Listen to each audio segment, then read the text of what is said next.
Good morning, beautiful people. It is Monday, August 10th, and there is a lot to talk about. We are back. If you're listening on radio or watching on the YouTube, we can't thank you enough for joining us. All last week, I was on my honeymoon on an island celebrating love. What is love? What is this longing for togetherness? Is it not the sweetest flower? It was an awesome week. It was an awesome, fantastic week, but I couldn't wait to get back on the microphone today because there is a lot to talk about. College football, good as dead. Pittsburgh Penguins, dead. Come on. And in 12 days, Adam Cole, dead. Oh, man, I'm pumped up. There's a lot of negative happening in sports right now. I mean, the MLB is just powering through this COVID-19 situation. They say, listen, you want to come through our dugouts, you want to come through our clubhouses, no big deal. We'll postpone games. Everybody else will continue to play, and we'll just have 7-inning double headers in the future to make up for it. Rob Manfred said, I don't give a damn. We're going to power through this because we have to, not only because of business, but because the boys want to play. The NBA has been doing a fantastic job down there in the bubble. Tried to watch a little bit of last night's game. If there isn't a big star on the floor, I'm going to be honest, a lot tougher to watch than I thought it was going to be. Yeah. They got 25 cameras down there. They're only utilizing the ones that they only utilize for regular games. And then the internet gets these incredible shots from all the other cameras the TV people refuse to use. I think they could have maybe revolutionized the way basketball was covered down here in this bubble. They're choosing not to, but the internet has gotten some great shots. The stars are obviously there, everything like that. But if it's a couple of teams that don't matter, boy, it is tough to watch. Colin Morikawa, ladies and gentlemen, we have the future of golf. And I might be slow on this thing, but yesterday, late evening, by the way, a little bit different to watch it in the late evening, I guess, a little prime time as opposed to the morning on Sunday. And to be honest, I'm not 100% sure which one I liked more. I saw a lot of debating whether or not they liked it in the morning or they liked it at night. I'm more of a night animal myself, but it did feel weird watching that thing unfold all the way up until like 8 o'clock at night, 9 o'clock at night, a little bit different. But watching Morikawa play golf was fantastic. I don't think I've had that type of feeling watching somebody play golf for a long time. And it might have been back whenever I was a kid when Tiger showed up on the scene. It might have been whenever Tiger was wearing those Sunday Reds and you knew what he was about to do to a golf course was absolutely obliterated. He might hit a drive somewhere. He was going to scramble. He was going to figure it out. Watching Morikawa pick apart that course yesterday, especially in crunch time with a major on the line where there was like 7 people that could have won that thing. I mean, it was beautiful to watch. Good for golf, good for American golf, and good for us to get a chance to watch this Morikawa kid who's at the age of 23 wins his first major alongside, by the way, Jack, ever heard of him? Oh. Tiger Woods, ever heard of him? And a guy that completely disappeared after running his run, Rory McIlroy. Let's hope Morikawa is more like Tiger and Jack as opposed to Rory. But it feels like Morikawa is a stone-cold killer. And that is something that I would assume not a lot of golfers have. This guy started golfing when he was 5. His dad got him a swing and a mental coach at the age of 8. I mean, he's been there, done that with everything. He talked about that shot on 16 where he set himself up for eagle, a 7-foot putt for eagle off of a 290-yard drive perfectly onto the green or whatever on 16 to basically secure his first major. He said that it looked good in his eye or whatever. And I was like, what the hell does that mean? And basically, he talked about how, in his mind, he sees things and all this. And he's been doing it since he was 8 years old with a mental coach and a swing coach. And I think that's all you really need in golf. And whenever he had already won this thing and they were showing him and he was watching himself on camera, he was laughing, he was looking at this. Whenever the pressure was at its highest, it seemed as if he was at his best. And that's good for golf from what I'm understanding. I love that DeChambeau, by the way, has gone full heel. I like DeChambeau now. I hated him a week ago. I said 2 weeks ago, I said on many occasions, if DeChambeau was in any other sport and went from 34 in driving to number 1 in driving and put on 40 pounds, everybody would be like, oh, that guy is taking all the steroids. And now after the fire ant situation and the camera situation, and now before each shot, he's taking massive hacks. DeChambeau is becoming a guy I like a lot, but Colin Morikawa is our guy. I wish I could buy his jersey, which was a tweet I put out yesterday. I wish I could buy Morikawa jersey to rock that thing, but a lot of people said good idea. A lot of people said buy his shoes whenever they come out eventually. I'm like, okay, I don't wear shoes on a golf course, but I could get into that. That's a guy I can't wait to get behind, and somebody should empty the bank account on Colin Morikawa. Congratulations to Diggs. He got married on Saturday. Tony. Baby Diggs. Tony. Diggs is currently on his honeymoon right now. And that wedding, by the way, was coming down to the wire on whether or not it was going to be able to happen. So for those that don't know, my wedding happened in a county that is north of Indianapolis.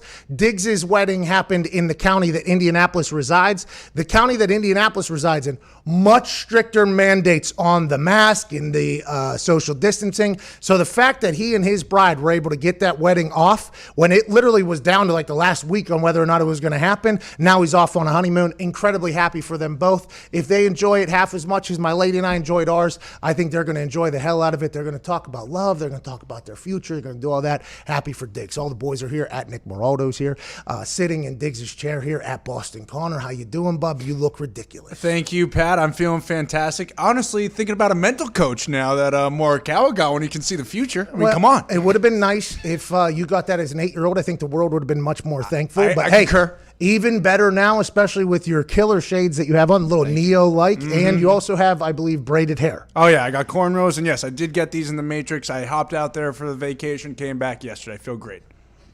Are we going to talk about what you did for your vacation or no? I mean, hey, anything's on the table. I'm in the room now, so whatever you want to do. Congrats to Connor, by the way. Yeah, hey, Congrats, Connor. dude. Potentially lost virginity? I would not go that far, but it was a good vacation. I was so happy for you. At Ty Schmitty's here. Ty, how you doing? Still in your rocket ship? How's the week off? What are you looking forward to talking about? It was great. You mentioned it earlier. I'm very happy that baseball has just kind of said, screw it. We're going to let guys get sick, and we're just going to keep pushing through. So I'm just enjoying that every second that it lasts because it might get canceled at any point. But yeah, the vacation was good. Just hung out with the dog all week. It was nice and relaxing. Murph is the best. At Viva Lazito, rocking a perfect salmon-colored hoodie. Yeah. How you doing, Zeke? How you feel? You look smaller. I do feel a little smaller, but I gained 40 pounds over the weekend. Attaboy, Zito. That's what we're here for. At Evan Foxy, looking ridiculously good. He has a new family member. Him and his girlfriend got a dog. That's the first step into making this thing official. How was it with the new brand new dog? Puddles? Fantastic, Pat. We picked her up the day after your wedding, went straight to Michigan, got to see the family, had a whole week with her because we didn't work, obviously. It was great. My lady, by the way, who hired you as the wedding videographer, saw the Scorsese-like film that you put together for Puddles, your new dog. Yeah, that is my dog's name. Yeah, I knew your lady wasn't going to be happy, but let's keep in mind, all right, that was about 20 minutes of footage, dropped down to 50 seconds. You know me, that doesn't take very long. Your wedding, over 6 hours of footage. Okay. And on the phones back there, we're not 100% sure if they work or not, sitting in the corner.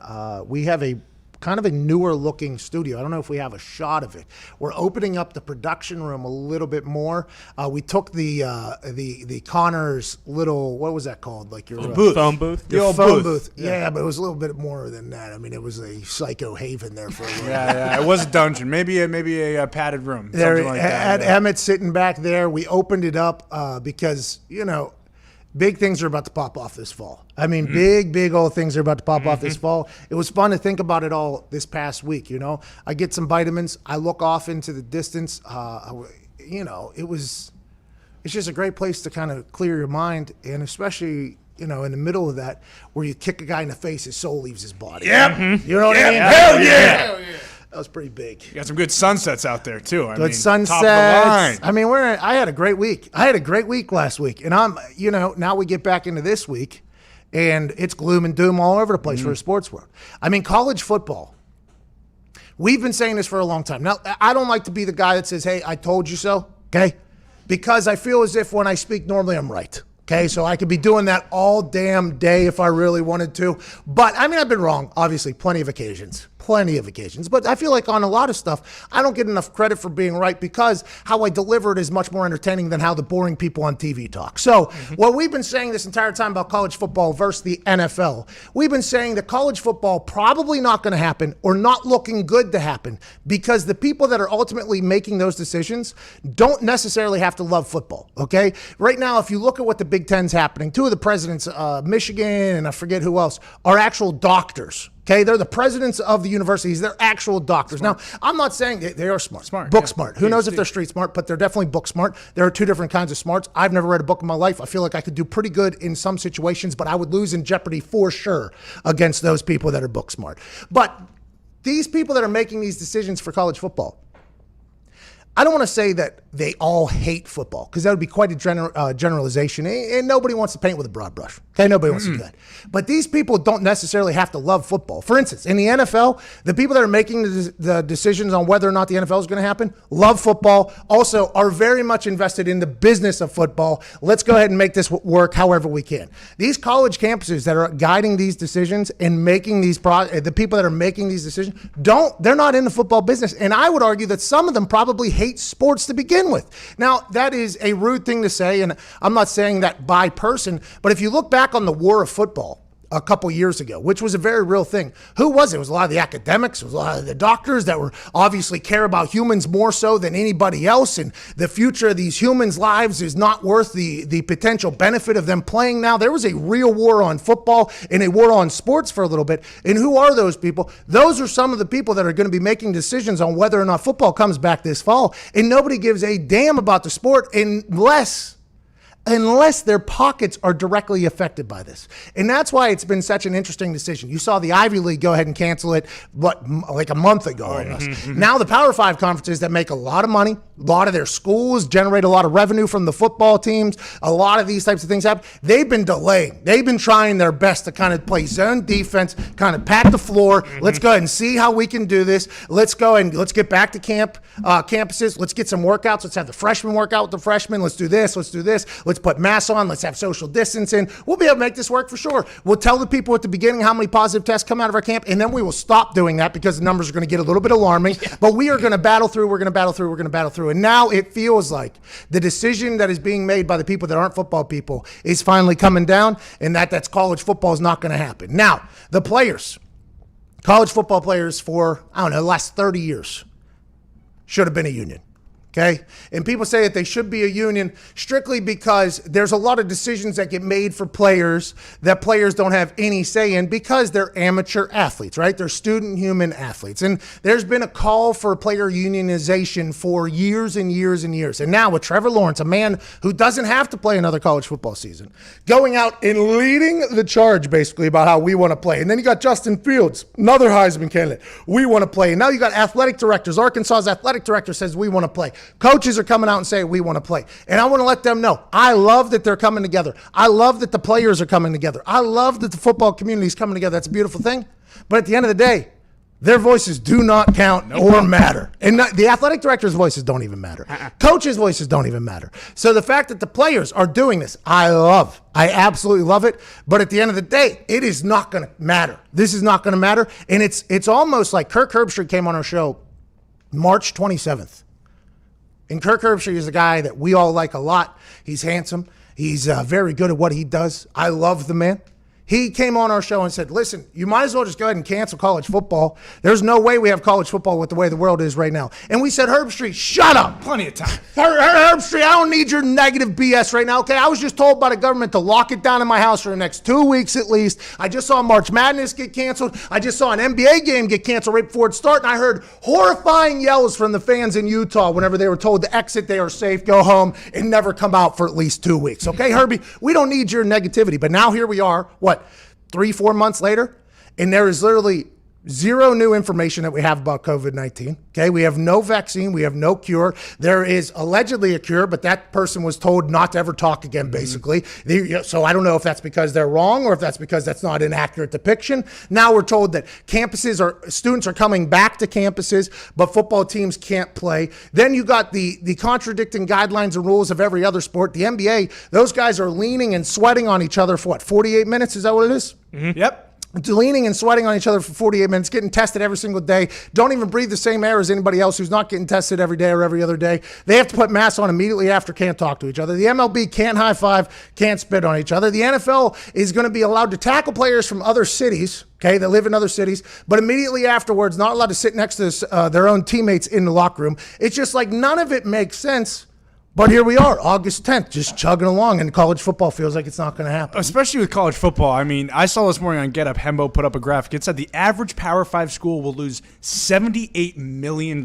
So even with these like presidents and stuff, they might not like football, but don't you think there has to be some thought like, hey, we kind of need this for our university? So like this is the ultimate grandstand moment here, right? It's like, okay, $70 million.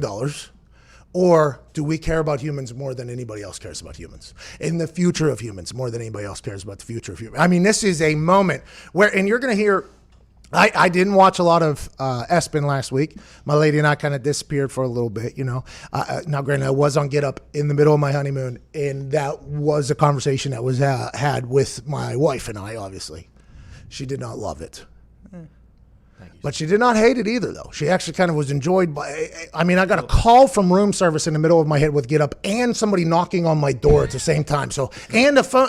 And I mean, there was a lot going on. So I think she enjoyed all that.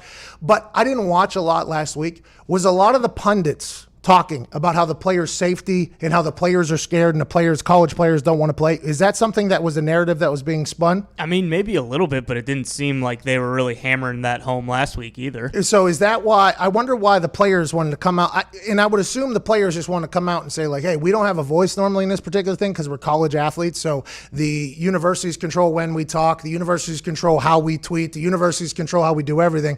I just want to let everybody know that we want to play here. Like, we understand that there's risk. We understand that there's inherent risk in the game of football, and we want to play. And I'm excited to hear the reaction from the people on TV that were maybe out here talking about how the players are scared and the players don't want to be this and the players don't want to be that, if that was happening. I don't know if it was. The Pac-12 had the thing where like a couple players started the coalition, but that was before your wedding. That was a couple weeks ago. And then it really wasn't until like last night or this weekend that the other conference players started to like really join into it, it seemed like. You know what the interesting thing is here?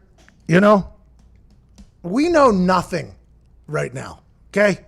And I did a little bit of a dive there during my first reaction to this thing. But if you go back to when that game in Utah was canceled, when Mark Cuban got that text message that the NBA was suspended, when March Madness was thought about being postponed, and then it was canceled, and then we were locked in our houses for 2 weeks, and then it was a month, then it was a month and a half. Then it was 2 months. Then it was, will the MLB go into a bubble? Will the NBA go into a bubble? The AFL comes back in Australia, gives us a little something. And then soccer comes back in England, and rugby's coming back in New Zealand. And but we are now at the point where any league could get shut down at any time. The MLB could get shut down at any time, and everybody would be like, yep, that's the right thing to do. Some people would be like, yep, that's the right thing to do, or not.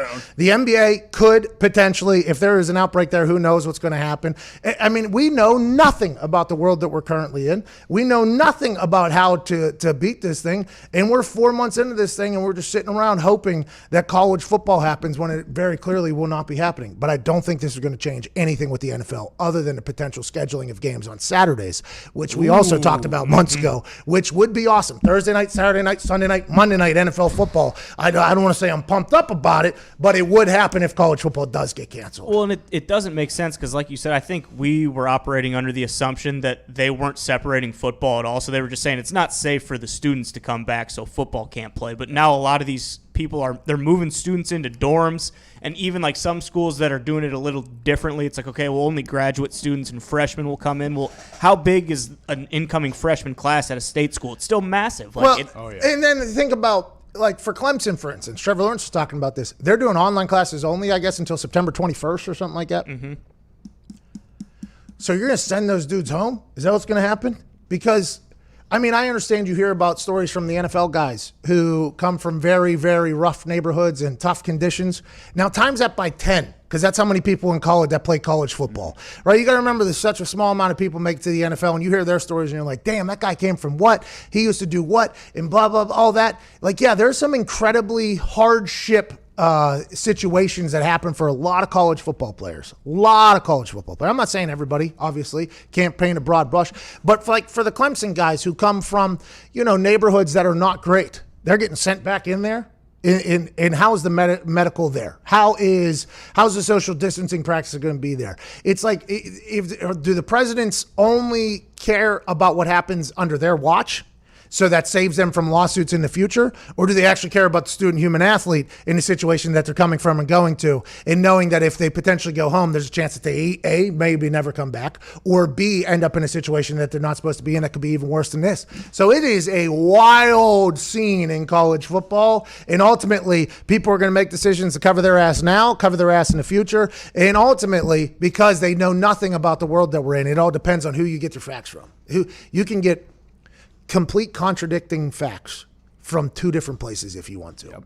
And if you only look at one place, it's like, okay, this is the facts, this is the world. But then if you only look at this place, this is the facts, this is the world. And then if you're smart, which you should be, by the way, you look at both sides, you're like, damn, nobody knows a thing. I have no idea. I have no clue what's right, what's wrong. All I know is if they have to put up plexiglass in the NFL locker room so guys can't actually talk to each other or touch each other in the locker rooms, and they're going to be able to go tackle each other 17 weeks or whatever, hey, I'm here for it. Whatever numbers happen to make that happen, I'm here for. But obviously, I hope everybody stays safe. Okay. 20 minutes after the hour, we have to get to a break.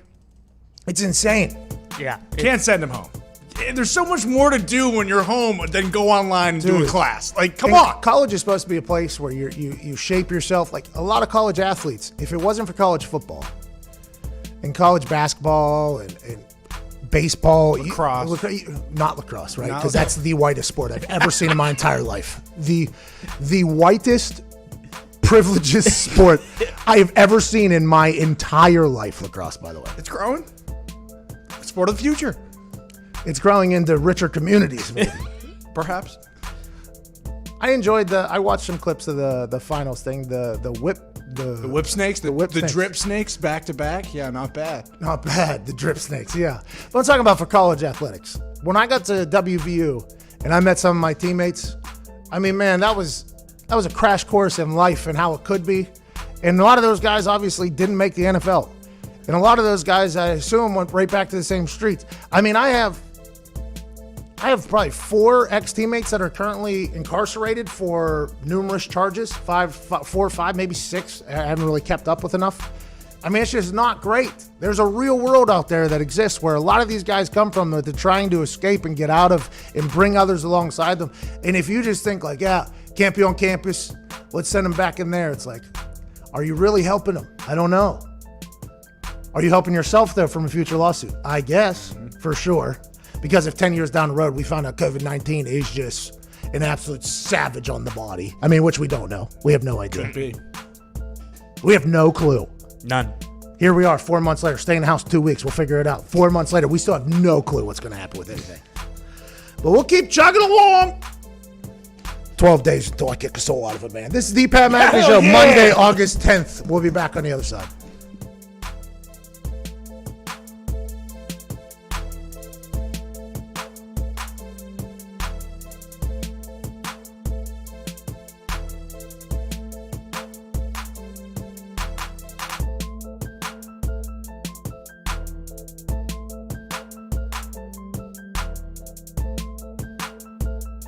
He's saying don't go off the top, it's too shallow.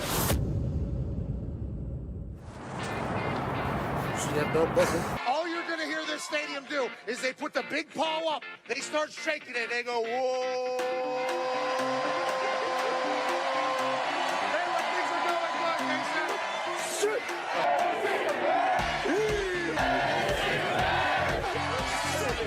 Yeah, he loves the defensive side of the ball. He said yesterday to me that this is a blue-collar team. They win it on special teams. They have 5 block kicks this season. The defensive side of the ball, Lynch leads the Big 12 in sacks. But also on the offensive side, Denzel Mims is an absolute animal. He is a weapon. Charlie Brewer, the quarterback from Lake Travis. His dad was a quarterback in Texas. Yeah. His grandpa was a quarterback in Texas. And the people here in Waco just so happen to get a chance to see Charlie Brewer on a daily basis. Okay. Hey.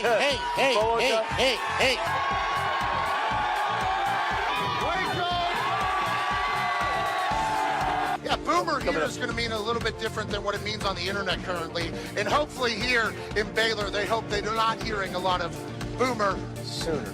Everybody wants to be a punter, including quarterbacks. If I was a quarterback, I'd want to be a punter as well. 0 yards on that punt. That's an embarrassing situation. The Dak dance that gets on national television has led to a lot of losses, but you got to respect the hips being able Good to go. What am I going to make for college game day? Well, I want to make something creative. I want to make something fun. No, to hell with it. I don't like OU. It's so thick. Look how thick that thing is. That's years and years of patience. You're heading right for the boat. Right now? For the boat. Okay, let's do it. We are out here on the Brazos River, which you can take a boat to the game.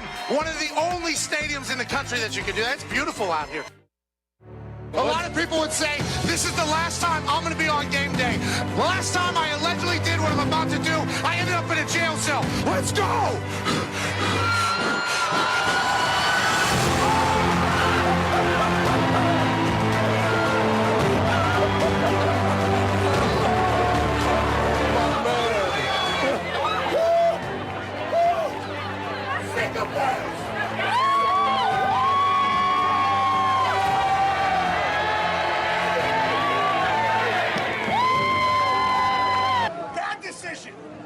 Bad decision.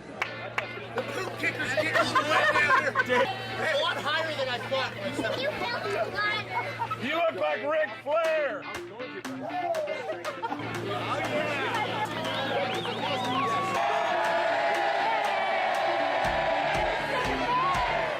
That was a sellout, by the way. That was beautiful. Do we have any other shirts? Yeah, hold on. You need to go get changed before you get sick. Great work, Russia. I'm actually not that cold. Hey, I went for it. My chest hurts.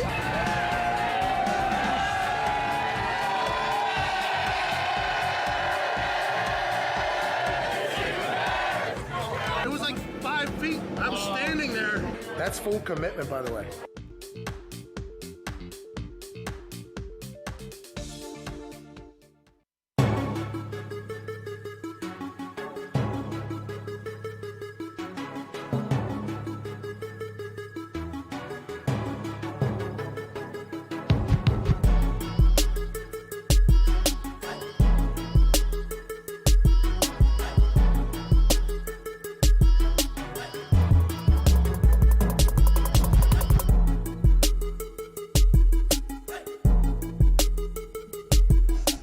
Everyone needs a great pair of wireless earbuds, and you already know Raycon earbuds start at about half the price of any other premium wireless earbuds on the market. Really? Oh yeah, and that they sound just as amazing as other top audio brands you know. Hey, they got me through my honeymoon. Did they? Oh yeah?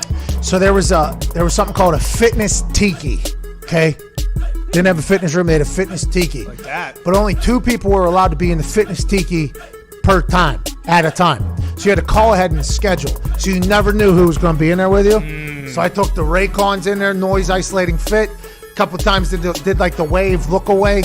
Couple conversations I sure were trying to get started with me.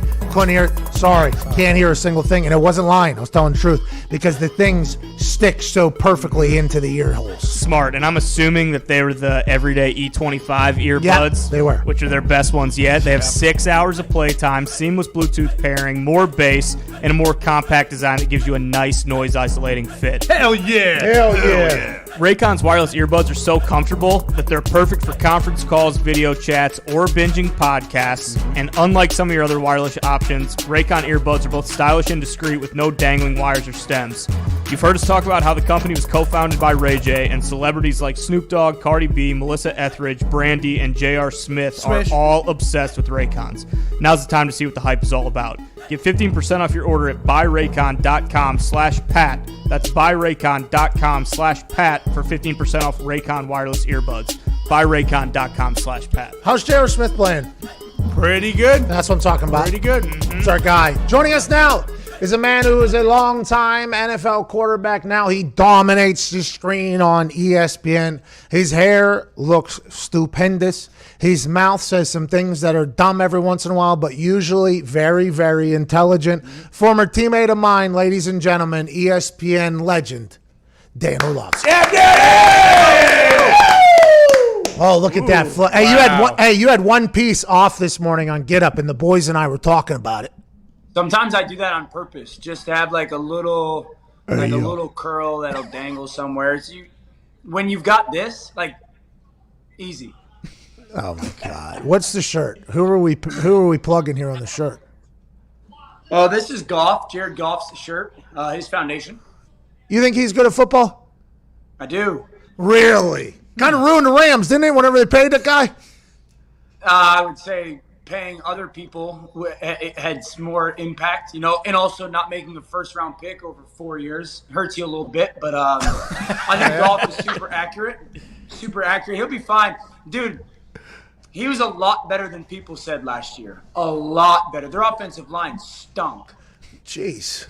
Yeah. We're friends with some of those offensive linemen. One of those offensive linemen was the first guy in the NFL to get coronavirus. Maybe get off their ass a little bit. That was a Glazer bomb out of nowhere. He got coronavirus after the season. Well, we don't know. We don't know anything about coronavirus, but that leads us to this point. Let's talk about it, Dan. Heard you this morning on ESPN on Get Up talking about the college football season. We have been saying here for a couple months on this particular show that the people that are making the decision for college football aren't necessarily people that are 100% football fans. I mean, these are people that they have to look out for the rest of the campus. They got everything else going on. Football is kind of on the back burner as opposed to the NFL, which only cares about the business of football and football. In your eyes, the players saying #we want to play means nothing, but I like that they've come together. Do you see any chance that college football happens? Oh, absolutely. Really? Yeah, I do, because I think that we've all kind of detailed the economic impact, right? And the reality of what those things are. There's already presidents coming out from institutions saying, "Oh, I support the we want to play players." Like, there's already the president of Wake Forest has already come out and said, "All right, well, I'm with them." The athletic director of Arkansas has come out and said it. The head coach of Arkansas has come out and said it. And so here's my thing, Pat. I'm not a doctor, all that. A lot of the evidence, a lot of the data says cases are not incredibly impactful to that age group, right? That's just what the CDC has told us, the 18 to 24-year-old age group. So if you're going to cancel the college football season, if you're a Power 5 conference, it has to be for a reason other than just cases. You've got to get some medical information that says it's not necessarily the coronavirus right now, but the impact it will have on you and potentially your heart 10 years from now. If you get that medical information, then this isn't a conversation. Like, we're done. You cancel the season.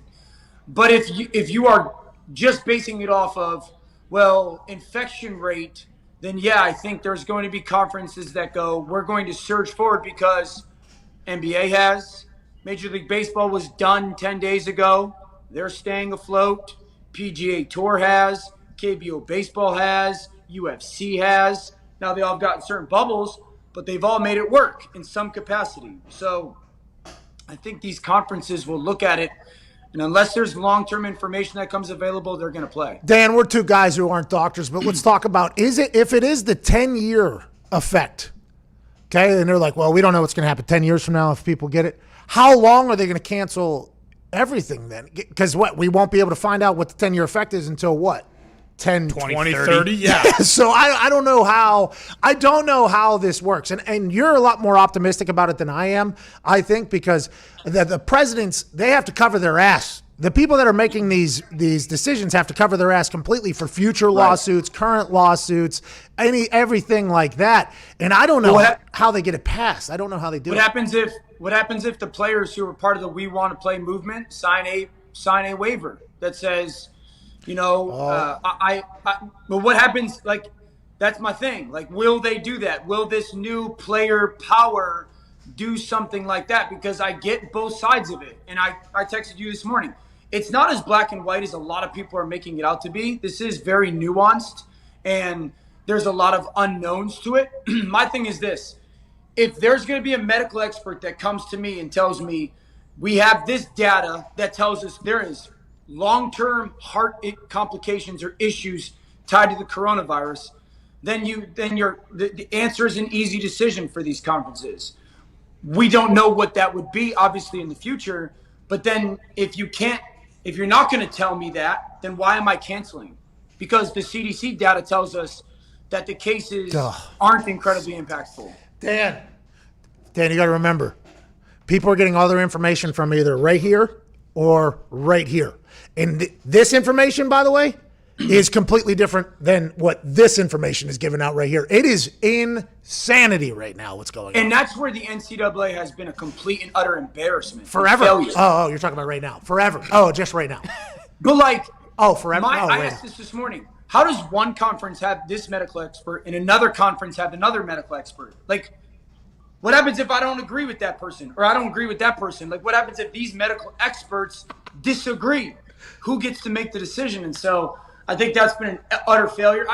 Listen, there's also this, and I got a lot of flack for this, but the players have spoken out and said, dude, and if I was an 18-year-old kid and I had 8 hours a day of freedom, I'm going to make a lot of stupid decisions. Oh, yeah. I'm going to make a lot of dumb decisions. And so I think a lot of these kids have realized, like, dude, the structure that we get, the time management that we get, the forcing me to do things that I don't want to do, like, that's healthy for me.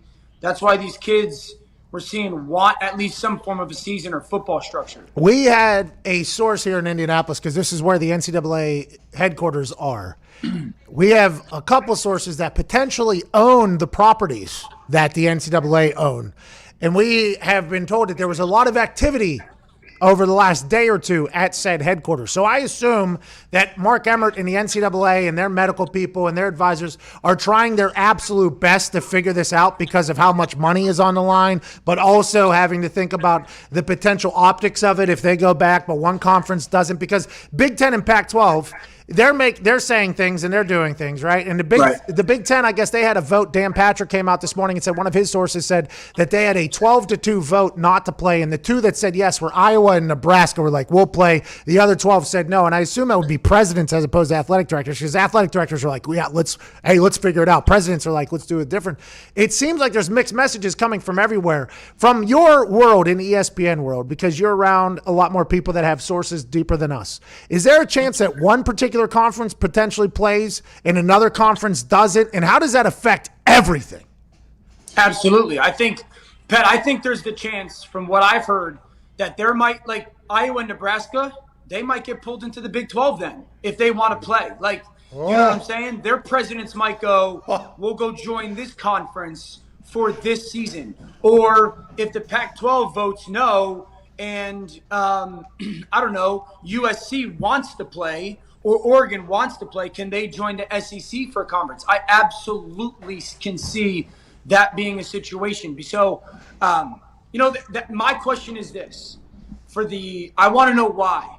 I want to know why you are voting no season. That's like, there needs to be way more transparency right now. And if I'm a parent of a kid, I want to know why as well. So, dude, I think we could see in the next 48 hours some very interesting things happen. Because the SEC, I think the SEC is going to do everything they possibly can to play. It's different. They better. It's schools different. that are appealing to them, that are in conferences that aren't playing, I could see them going, come join our conference for a year. And then what happens after this year? And then, and then who knows? And then. Yeah, but here's the thing, Pat. And you know this. You did games for a year, right? Yeah. I can count on less than one finger, how many Power 5 coaches I've talked to that want to be a part of the NCAA. This could be the beginning of all these Power 5 programs. Here we go. Yeah. Here we go. Now The Rock's going to have competition because the XFL is now going to have to compete with institutions that already have stadiums, already have facilities, already have everything, already have fan bases. So the XFL was about to have a resurgence. Yes, no, with $15 million purchase. But I've said, and you and I probably have been on the same side of this thing for a long time. If those dudes could figure out how to make it a business, they would go into business for themselves immediately. And the NCAA, 100%. And that's what they want. And they don't trust the Power 5 coaches. Most of them don't trust the NCAA. Don't like the NCAA. They want to be on their own. And so is this going to be the thing that kind of is the genesis of that all? Because what happens if the Pac-12 cancels and Oregon plays in the SEC? And Iowa and Nebraska play in the SEC, and all of a sudden and they pull it off and it's a success, they're going to sit back and go, hey guys, it's why pretty the heck good. are we going to keep doing what we've been doing? It's pretty good, isn't it? Mark Emmert's a stooge. We don't have to deal with that guy. And also, by the way, we can recruit on Saturdays in the middle of certain days. And also, if we get a guy, maybe we get him a car. We could still pay him a little bit. We can run this thing as a business. And all. That's a massive ordeal, okay? That is a massive ordeal. But unprecedented times call for unprecedented measures. Mm-hmm. If this is what's going to make that happen, now we're staring down a whole new world. And do you think the presidents that are potentially voting no, who might not love football, have even that type of forethought, like, oh, we might lose our entire operation here? Absolutely. But here's my thing. I think the question for the presidents a lot is this, Pat. Do you want the burden of the financial hammer that's going to get dropped, $60-70 million, or do you want the burden of potential lawsuit down the road? Like I think that's where these presidents are being forced to make a decision, potentially with the information they're gathering. But at the end of the day, their leadership is very cowardly. It's very cowardly. Wow. No, it is. Damn. You either have information that is telling you should not do this or you don't.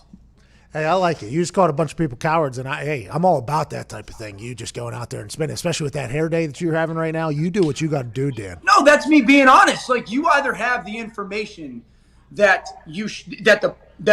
that on your heart the best decision is for the players not to play, or you don't. Like, and hold on, and I talked about this, and I think you probably feel the same exact way. Like these Clemson guys who are only doing online classing, and Trevor Lawrence kind of hinted at this. You've been in a college locker room. I've been in a college locker room. That was quite an eye-opening experience about what life could potentially be like for humans that grow up in America, right? A lot of my teammates in college, whenever I was first introduced to them, they would explain to me where they come from. I got a chance to go back to some neighborhoods where a lot of the guys come from and see it. And it's like, all right, so now you're taking people out of the football organization that they potentially could change their entire family's trajectory. Right? Now you're sending them back into these neighborhoods, back into these situations, and there's who knows what's going to happen. Will they be socially distancing? Probably not. Is the medicine there anywhere near where it should be? Probably not. Is there going to be things to do now that could potentially get them in trouble as opposed to probably? I mean, there is a lot of that goes into it. Like, do you care about the human athlete, or do you care about the potential covering of your ass for down the road? I mean, there is a lot to grandstand on here, and people are going to have to make this decision. Dude, Pat, Kylan Hill, who plays tailback for Mississippi State, great player, great kid. His tweet this morning said, I don't want to go back to my hometown. I know what's there for me. I know what the people that are going to be around there. That's a real thing that a lot of people aren't talking about. A great player is telling you, I need this. I don't want to go home. It's not good for me there. Like, there's a lot of kids who go to college to play college football and choose where they go to get away from those very things that they know will hold them back. And so, and Justin Fields, and maybe it's not directly to him, but he said too much work is put in. And I always bring this point up. A lot of these kids haven't worked for 6 months. They've worked for 10 years for this. So if you're a senior and you're a kid that's going, I'm a second round pick right now, I want to become a top 10 pick, I need this year. Or Dan, even more so, a guy who's probably not going to make the league, to make the league. I mean, that's even more. Second round and first round, those guys are still making money. But there's a lot of people that in their last year, their senior, there is a lot on the line here for the student human athletes. But hey, you never know what's going to happen with the COVID. Here we are 4 months later after a 2-week hiatus at the house is what we were told, and we still don't know a single thing about it. What's up, Ty? Dan, given like what you said about Kylan Hill and everything, do you see a situation where, like, let's say USC does decide to cancel the season, where like some SEC teams would maybe poach some of those players for a year? That's going to, that would have to be something that the NCAA is going to have to grant transfer eligibility right away. So do I see that happening? Absolutely. It's going to be tried. I would imagine that coaches already have a list. Coaches already have a list of, if this team or this conference cancels, we're calling this player, giving him the opportunity. Dan Patrick just said he was told an hour ago that the Big Ten and Pac-12 will cancel their football seasons tomorrow. The ACC and the Big 12 are on the fence, and the SEC is trying to get teams to join them for a season. So to your exact point, the SEC, where it's considered different here, they could potentially be looking around at other conferences that are canceled and be like, yeah, they have a great fan base and a good team. Let's go ahead and try to get them in here. All right, they got a good team and a good fan base. Let's go ahead and get them in here. And the SEC could just be college football this season. And that is wild to think about, because in 10 years from now, when the lawsuits come, who's going to get hit? Who's going to be affected more? The schools that opted out of playing football and lost their teams to other conferences, or the people that played and potentially got their kid? I mean, there is a lot to dissect here. We have to get to a break for radio. Will you stick around for one question for YouTube I got for you? Of course. Let's go to break on radio. We'll be back on the other side to wrap up hour one. Jet Passon, MLB insider for ESPN, will be joining us at 11 a.m. sharp to talk about the MLB powering through this female COVID-19 bitch. Dan. Yeah. This is just for me, you, and YouTube. Pat, you're very good at what you do. No, I usually miss those hard outs in a very regular basis. I don't know what that means, but yeah, I normally miss them. Let's talk about this, Dan. Okay, so if there's no college football, which the SEC is probably not going to let happen, which is good news. A lot has happened here in our last 20-minute conversation. Shout out to the SEC. Here we go, SEC. Just rolling the dice. Student human athletes, let's hope they're safe, but if they get it done. But let's say that means the SEC will be on Saturday prime time. That Saturday will just be an SEC day. But let's just say that the SEC doesn't happen somehow. Whatever happens, happens. Let's say, and the NFL moves to primetime football on Thursday night, Saturday night, Sunday night, and Monday night. Do you think you potentially get a chance to do Saturday night football since you didn't get Monday night football, or what? What do you think? I don't know, because I would imagine Herb Street becomes part of the NFL conversation. True. So that'll be part of it. And then, Fox is going to have their crew. Like, what happens? Do they do something with Joel Klatt? So I don't know. Maybe not on network television, but Dan, I want to let you know, our entire office here was voting for you pretty heavily. Once my name was very clearly removed from the mix, our entire office was like, let's get our guy Orlovsky in there. I think you would have done a great job too, Dan. And now is not the time, Thanks. But at some point it will come whenever your beautiful hair gets in that booth, and I can't wait for it. Thank you, bud. I appreciate that. I thought so too. I voiced my opinion over the last week to the people who needed to be voiced to, but they made their decision. So, and there's literally nothing you could do, right? Like, there's literally nothing you could do. That is a very interesting. It's a very interesting position to be in there, wherever you're just like looking around. Because in football, you work to get better. You get better. Okay, you can compete. Okay, who gets it? Here we go. In this particular world, it's just like, yo, you guys sit and fucking back and just let somebody else make that decision, because you just got to do what you got. Fucked up, Dan. It's not right, Dan. Dude, I didn't know friendships carried as much weight as they do. Oh, all about it, All right, let's just get. All right, Dan, we'll see. That'd be a walk-off right there. I mean, that was very insightful and very deep. I want to let you know we appreciate your friendship here. You're the best, dude. You too. Ladies and gentlemen, future Monday Night Football commentator, Dan Orlovsky. Yeah! See you, Dan. Appreciate you, man. All right, a lot has happened here. Okay? Yeah. A lot has happened here. I mean, maybe the SEC just becomes another football operation. It's like, okay, the SEC, the XFL are the two feeder systems into the NFL, and we're off and running now. What happens if the SEC, if there's some seniors at these conferences that get canceled, and the SEC is like, we want that motherfucker on our team for sure. And the NCAA is like, he has to sit out of here. It's like, you know what? We've actually decided, we're not abiding by your rules. He's going to play. No, he's going to play fucking day one too, Bob. Right now. Right now. This is interesting. Shit is about to hit the fan, and I'm here for it. And I'm married. Do you think it? Hell yeah! Hell yeah! I might start using that for things. And I'm married. So was that? Do you think it would be detrimental at all, though? Like, if a school was like, we'll go do this, and then they just get the fucking piss beat out of them in the SEC. It doesn't matter, though. Doesn't matter. As long as they have games happening, right? That's all that they... What do you think for, like, recruiting? I mean, like, for the future, it's like, oh, these guys fucking stink. All right, now, if you're a coach there and you're recruiting, you go, hey, listen, we're a school that cares about football. True. You know what I mean? Like, hey, we want to play football. We want to get you out of the environment that you're in. We won't send you back into there. We're going to try to make you from boy to man here, and we are going to play this sport and hopefully give you the best opportunity to make a professional living with yourself. If I'm a coach, that's what I'm saying immediately. Don't worry about the record. Hey, you can be a part of something special, by the way. We're in a new league now. We're not as good. We need to turn it around. You can be a part of the class that can build that, and that would be the fucking pitch. Should I be a head coach of a team? Sure sounds like it. I have no idea how much time we have until we're back on radio, so I got to get the fucks out now. But boy, 1 minute, okay. There is a lot going on in this world. And Jet Passon just sent me a text. He said, will you have somebody text me? Yeah. Big Jet. He said, hey, have a producer text me. I'm a producer. I'm a producer. What's up, dude? Oh, is that right, Dawn? Okay, Dawn. Oh, is that right, Dawn? I'm just a talent? Is that it? Is that it, Dawn? YouTube can't even hear. There's a guy in my ear talking shit to me right now, and I'm about to punt him in the fucking bang! All right, we're back in like 30 seconds. I should run and try to pee, though, for sure.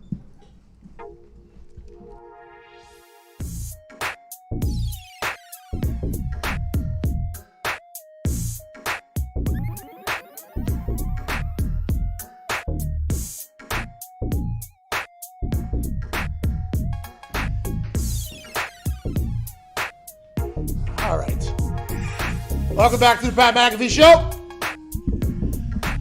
Try to sneak in a bathroom break during a commercial break, but we extended too long of a conversation with Orlovsky that got pretty juicy. And I think we've all come to the conclusion that the SEC is going to leave the NCAA and become their own football group, and they're going to pluck teams from conferences that are deciding not to play. For instance, Pac-12, Big Ten voted to cancel their seasons is what people are saying. Now, these are just reports, allegedly, that it will come out in the next 24 hours that the Big Ten and the Pac-12 are going to cancel their football seasons. The ACC and the Big 12 are currently on the fence, and the SEC is like, don't give a damn, it's different down here. Y'all can cancel all the hell you want. We're making $90 million a year off of these teams. We are going to play. Now, that leads to the question. And Dan Patrick is reporting that the SEC is trying to get teams to join them for a season. So what if the SEC now sees this as their opportunity to break away from the NCAA, break away from Mark Emmert and their dumb rules, and say, okay, listen, we're going to bring in this team. Welcome to the SEC. Iowa and Nebraska were the two Big Ten schools that voted to play football. Iowa and Nebraska, big fan bases. Very loyal fan bases. Franchise. Teams aren't that great, right? Not right now, but so they'll probably get boat raced down in the SEC, but they'll still have a lot of viewers. Hey, you two, come join the SEC. Oh, Mike Bone over there at USC, the new athletic director from Cincinnati, our guy. USC still wants to play, team wants to play. Oh, come on, you join the SEC. And by the way, any player from a Big Ten or a Pac-12 school that has been canceled and you want to play for a team down here, come on down here. The NCAA might say you're suspended or you can't play for a year. Don't worry about that because you know what we told the NCAA? You don't play here anymore. How about that, NCAA? This is going to be a wild time over the next 48 hours, and all these decisions have to be made with the thought of who knows what we're going to know a week from now, 2 weeks from now, a month from now about this COVID-19 because we are 4 months into this thing and we still know the exact same we knew at the beginning of this, which is jack squat. Absolutely nothing. Absolutely nothing. If these schools start to leave, do you think presidents will be like, okay, actually, we will play football. Come on back. Come on back. No, please. I don't think so because I think the presidents that are voting here are the last thought in their mind is whether or not football matters or comes back. Okay. Not all of them. There's obviously presidents that love football. They've already come out. Presidents of schools have come out and said that they want football. We're here for football and blah, blah, blah, all that stuff. Wake Forest president, which is very interesting because that's a very small school down there in North Carolina. Very nice school, actually. We went down there for a game. It was beautiful. They played North Carolina, I believe. It was gorgeous down there. That president has said, hey, listen, the players want to play. We want to play. Let's keep it moving here. So that's a big deal. But the presidents, the majority of the presidents, I would assume, are voting as high academia. We got to look out for the school's best interests here as opposed to what's going on with football. We got to worry about our campuses that are opening back up for students, but the football players can't. I mean, there is so many contradicting things going on, and it feels like there's a chance that college football is going to be very, very different this year. That SEC thing, just plucking schools, whoever they want. Penn State, what's up? Welcome to the SEC. Yeah. Ohio State, what's up? Welcome to the SEC. Imagine that. Imagine the SEC with like Ohio State down there, Penn State down there. Maybe Minnesota, by the way, if you can get Minnesota in there because Minnesota is like a top 10 school right now. Nobody knows. Iowa, come on down. Michigan. You guys, Throw them all in there. Michigan, I mean, They are they good at football? They got a big stadium. I know people love that stadium, but not allowed to go in the stadium, right? Nobody would be allowed to go in the stadium. Yeah. So I mean, it'll be interesting to see who gets plucked, how they get plucked. Do they tell the NCAA and Mark Emmert, which had emergency meetings over the weekend from what we've been told, to go fornicate themselves? Who knows what the hell is going to happen? We got about 30 seconds till the end of the hour. Jet Passon, MLB insider for ESPN, joins us at the top of the next hour to talk about the MLB just powering right through. Speaking of power, Meryl Hodge joins us in the second hour as well. Talk a little NFL conversation. A lot of NFL camps are going on right now. A lot of players are coming out and saying, hey, thanks for everything that's been put in place for these protocols. We feel safe. How long will that last for?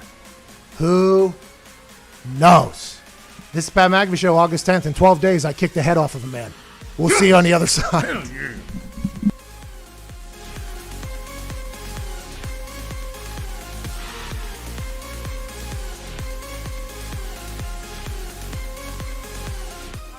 My name is Pat McAfee. Used to hold balls for Adam Vinatieri. Now I'm in his home state.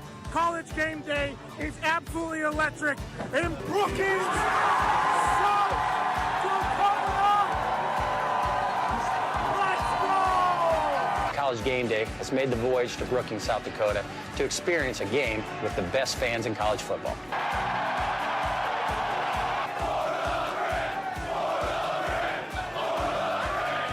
I unfortunately cannot attend because I have a game this Sunday, so I sent a man I trust to make my picks.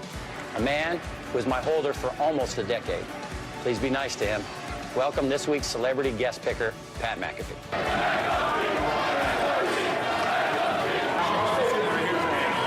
Go big, go blue, go Jacks. Hosting Auburn. Yes, everybody saw this. The best fake punt in the world. What do you think, Pat? I absolutely loved it all the way up until execution time. That is not what we like to show in the brand headquarters and punting and kicking world. Oh, dance off. Oh, let's get weird. Yes. Duck that, huh? Bang! Right off the top of the dome. That makes it a lot easier when you got a dummy standing right in front of you like that. Running. He's Daniel Russo. Wax on, wax off, knee to the face. World Series. Go, yes. These teams stink. With that 15, they celebrate by doing shotguns. And I'm a big fan of that. I'm going with the University of Virginia Cavaliers. That was great. Whoa! And I will never, ever in the history of my life cut against that ball. Oklahoma State is a win here. It does not matter. Not so fast again.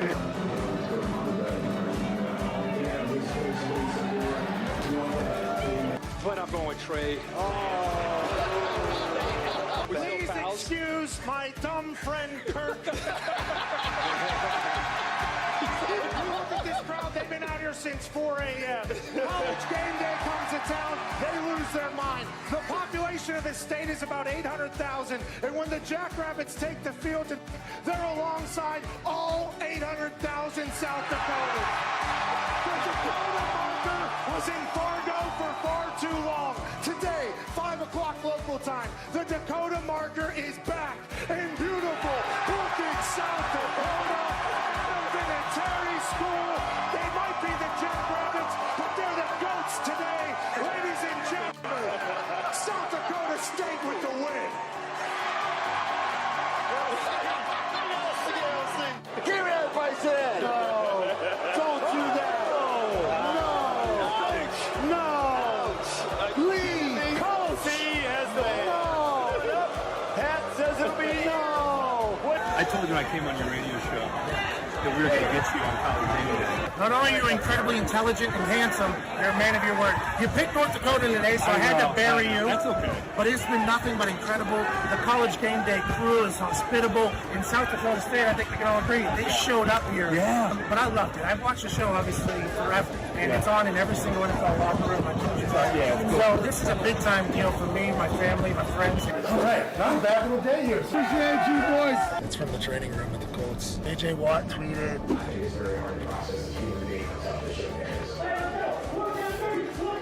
Text from every human that I've ever done television with, like since way back in the day. They're like, we knew this day would come. Equipment managers, old teammates. I mean, you don't get to trend on Twitter often anymore. They make it damn near impossible. go up onto a stage with a couple legends, talk some shit in front of the incredible South Dakota fans. What an awesome opportunity.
Good morning, beautiful people. It is Monday, August 10th. Hour 2 begins right meow. We're being joined by a man. No, we are not being joined by the man. We'll be joined by the man here momentarily as soon as the technology works. That is an insider for the MLB on ESPN. In the first hour, we got a chance to talk to Dan Orlovsky in an interesting predicament has arose from the situation of college football being voted down for this season because of COVID-19. It is alleged via Dan Patrick that Pac-12 and Big Ten officials have voted against having a football season this fall. That information will come out tomorrow. It is alleged that the ACC and the Big 12 are on the fence. And then it is alleged that the SEC is ready to do whatever, whenever to have a season, including potentially plucking teams from other conferences that have voted against playing football. That'll be a situation we will keep our eye on. Another situation that you have to keep an eye on, especially if you're an NFL fan, is what has been happening in the MLB. I believe there has been 7,000 reported cases of COVID-19, and the MLB is still powering through. Nobody expected it out of Rob Manfred, but somehow they've been able to figure it out. For better or for worse, to talk about that, our MLB insider from ESPN, good friend of the show, Jet Passes. Jet plane!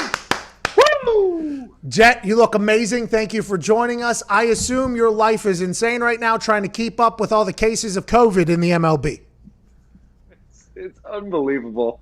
And it's unbelievable because we saw what happened with the Miami Marlins, and you figured that that was going to be like a warning shot, that people were going to get that this thing is very transmissible and it can really harm your season.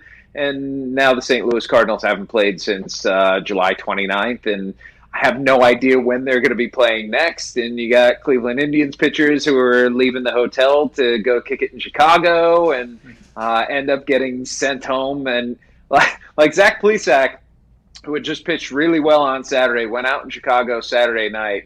Indians found out about it and sent him home. They didn't even let him go. They were like, no, dude, you got to get a car and drive back to Cleveland. Jeez. So I assume that's a warning shot to not only, and I think I saw you tweet about this, not only to other players for the Cleveland team, but also for the entire MLB about, hey, this is probably how we should handle this. If we want to be able to be a self-governing body, which is what they have to be, both individual, the players and the teams, to do so, this may be the drastic measures. But to the MLB's credit, they have probably gotten a lot more COVID cases than they imagined they were going to get, and they are still playing right now. Is that the idea that you're hearing is like, hey, it does not matter. We are going to have this season regardless? I think once the Marlins outbreak hit and baseball just pushed right through that, they lost more than half of their big league roster. And they were like, damn the torpedoes, full speed ahead. We are going to power on through this. That it was clear at that point that baseball's MO is we are going to try to finish this season.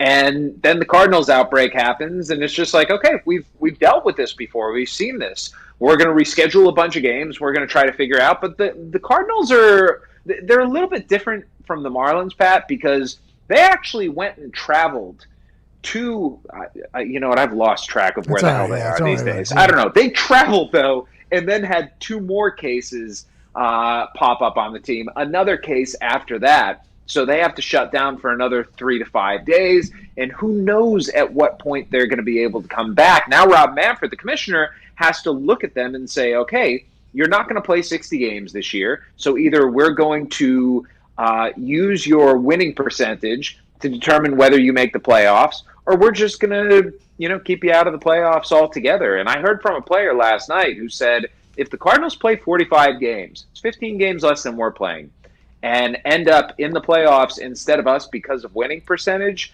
that is a load of something I can't say because I work for ESPN, but you can fill it in because this is your show. Yeah, you're talking about a load of grumpy, a load of doo-doo, a load of crap, a load of deuce. Yeah, all that. You're talking about a load of, which I can't say actually because we're on Westwood One radio station. We are. We are. Right. You're damn right we are. The PGA commissioner, whenever Brooks Koepka's caddy came out with COVID-19 and Brooks Koepka withdrew from the tournament that weekend, he had a press conference, and everybody thought the PGA commissioner was going to say, like, since our one caddy got it, we're going to shut this down. Instead, the PGA commissioner came out and said, listen, this is going to happen. We got to be able to move on. This is just what we're going to do. And I think the PGA, I have not gotten official numbers from the PGA, but they might have had their best day yesterday, especially with Morikawa taking over. But by the way, he's very, very good. So they have had nothing.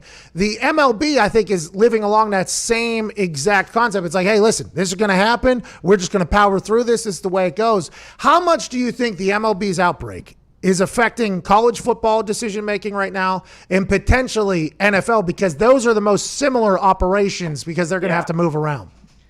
I think that college football right now is looking at Major League Baseball and saying that if we are going to be traveling, if we are going to be moving around, and if also we're going to be doing it in a contact sport, then we are going to get positive cases. And it's not, it's not only the fact that in college football you have the contact sport or you have the travel. What you also have is a completely unfettered environment in which COVID can run rampant, because you're going to be going to classes, you're going to have other students, there are going to be parties. There are just so many elements in college football that make containing it difficult. Though I will say this, and I saw this tweet yesterday. I think I don't exactly remember who it was from, but about college football. I understand stay in your lane on baseball, Jeff, but the idea that college football right now is trying to shut things down specifically because of COVID,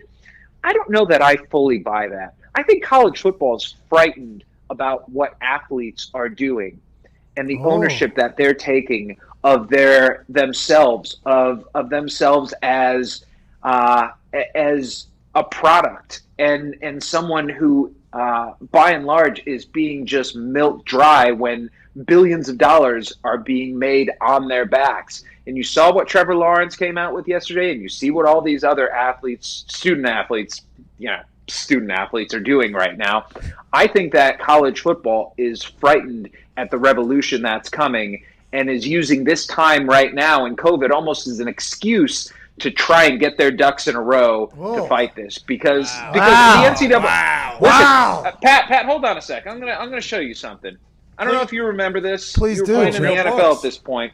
I wrote a book called Death to the BCS. Here we go, Jet. I have been on the college sports are just the worst train for a long time. And college sports aren't the worst because of the sports themselves. They're the worst because of the people who make money on the backs of these athletes who are doing great things on a daily basis, because of people who are running bowl games getting paid $500,000 a year or $1 million a year for one game, because of the conference commissioners, because of the ADs, because of all the people who get rich. And the student athletes are the ones who are getting educations. Yes, that's great. But they are bringing in so much money right now, and they want to get fairly compensated. And you know what? The truth is they deserve it. Jet, Incredible take there. I did not know you had another book. I knew you wrote The Arm, which was a bestseller. I would assume Death to the BCS was as well. Back whenever that was happening, the BCS, I always wondered how the NCAA was allowed to regulate anything because they sold their right to name a champion to the BCS, right? The NCAA literally sold their right to declare who was a champion and everything like that. How are they still allowed to regulate everything? I don't know. I think. The whole thing's a cartel. You know, I don't know if have you had Dan Wetzel on this program before? I don't think so. The pretzel, I don't think so. Wetzel the pretzel? Dan Wetzel is my former colleague at Yahoo Sports and the co-author and really the brains behind this book. And he knows more about college sports and about just how corrupted it has been for a long time. I urge you to have him on the show to talk about this. If Wetzel will come on the show, I'm for it, and I think he'll be excited. And now, granted, you're a baseball insider, and I don't want you to have to stay in your lane here, but it does feel like the college players, are starting a union for the first time in ever. Right? This has been a conversation for when I was in school. There was still a conversation about how we should start a union, and before that, there should be a union, and players should have a voice. And then the entire what was that lawsuit with the game? O'Banion. O'Banion. I got like $400 for that. I mean, there was that whole lawsuit thing that happened, and then now there's the name, image, and likeness that the NCAA is trying to keep up with because the world's moving along. But from what I've been hearing, the SEC is potentially about to be the only league that's going to happen, and they're going to be plucking teams and players potentially. And this could be the time that a conference looks at the NCAA and says, "Nah, see you later.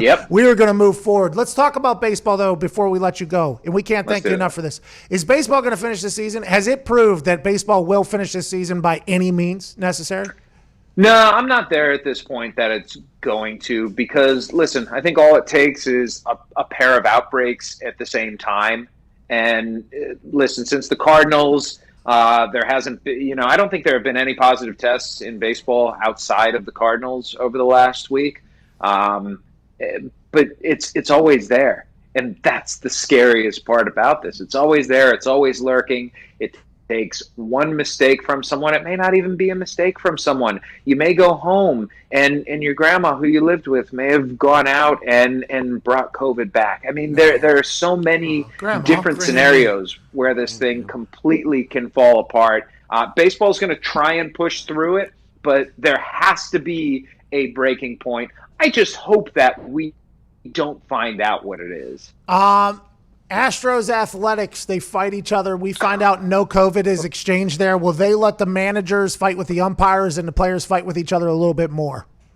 No chance. There is going to be a nuclear suspension coming for Alex Cintrone, the Astros hitting coach, who went all like, who goes like this? Is it like Adam Cole with you? Oh yeah, like that. That is kind of what he did, didn't he? And then what happened? Yeah, night. Kind of did. Night. Jet. Well, he did that. He did that to Ty U.S. Colitis. Had to get a new chair to support his back because Adam Cole pushed him. We still have broken heads at thousands of dollars worth of damage. Then I go I make right with him, by the way, doing commentary. He comes over, pops off, assaults me with a bottle. Then I had to kick his head off his body. I almost dropped an F-bomb there. Can I just say this? My son, who is an enormous Pat McAfee fan. Here we go. And smart kid. Not just an enormous Pat McAfee fan, but was legitimately even more depressed than I was when you barred me for the show because you thought I ghosted you. Well, you did. That was not alleged or a think. You did ghost us. You did ghost us. He watched. Yeah, that didn't happen. He watched your punt. He watched your punt at least 10 times. He's like, replay it. I got to see McAfee going to the leg. That's your go-to move, right? Well, is there a move in wrestling that is stronger than the Pat McAfee punt? Nope. Well, Randy Orton does a punt, and he's a legend killer, and he's done it for a long time, so I would never, ever want to put myself into that category because he's potentially greatest of all time working his way towards that right now. But I'll tell you what, this thing has kicked this soccer ball 124 miles an hour before, and it will bust your mouth. All right, Jet, thank you so much, man. Stay safe over there. Keep covering baseball. We hope that it finishes because everybody else is watching Rob Manfred, seeing what they're doing. I think college football is going to be a new world. Maybe there will be a union. Maybe the NCAA will be gone. Maybe the Astros and athletics will lead to more fighting in baseball. I mean, there's a lot that could happen. Ladies and gentlemen, our favorite baseball insider wearing a Camels shirt. Yeah. Connecticut College Camels. Oh, Con College. Oh, cool. I thought it was Camel cigarettes. No, I wouldn't do that. Come on. Well, we have a guy from New England who would do that. Con College stinks, by the way. Why? How do you know anything about Connecticut College? I don't. My wife got this at a thrift store and brought her home. Throw it out. Ladies and gentlemen, Jet passing. Hey, Jet! I'm gonna pop some tags. Only got $20 in my pocket. Macklemore used to be a thing. Oh yeah. You remember when just Macklemore? like college football. Oh, dude.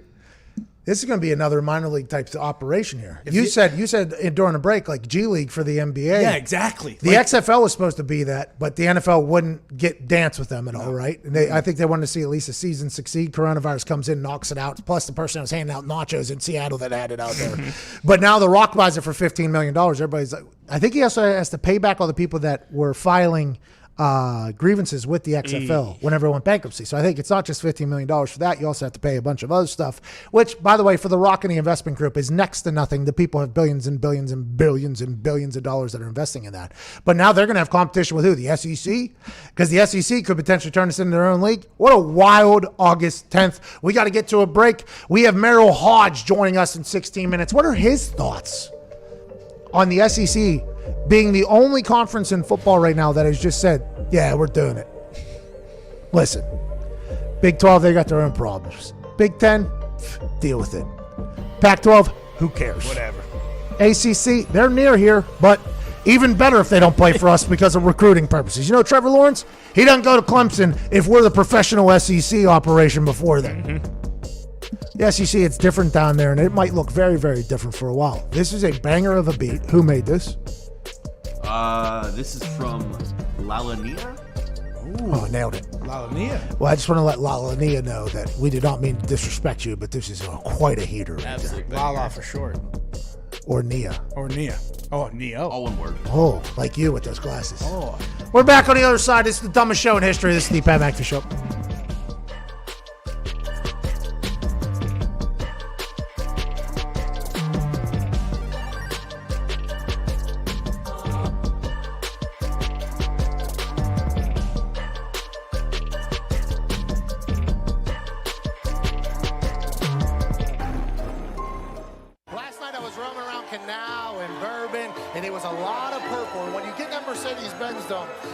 Getting loud and it gets rompous. Obviously, not only for momentum and swings like that it can help, but for the defensive line to get a jump. I think that is a big deal. A lot of freak athletes on the field, and kickers are a spectacle no matter what happens. Whenever you're in those high-pressure moments, you normally fall back on your fundamentals. You normally fall back on your technique. You try to take your brain out of it. Cade York hits a beautiful ball.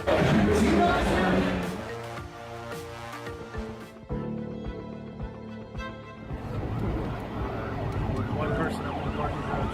Two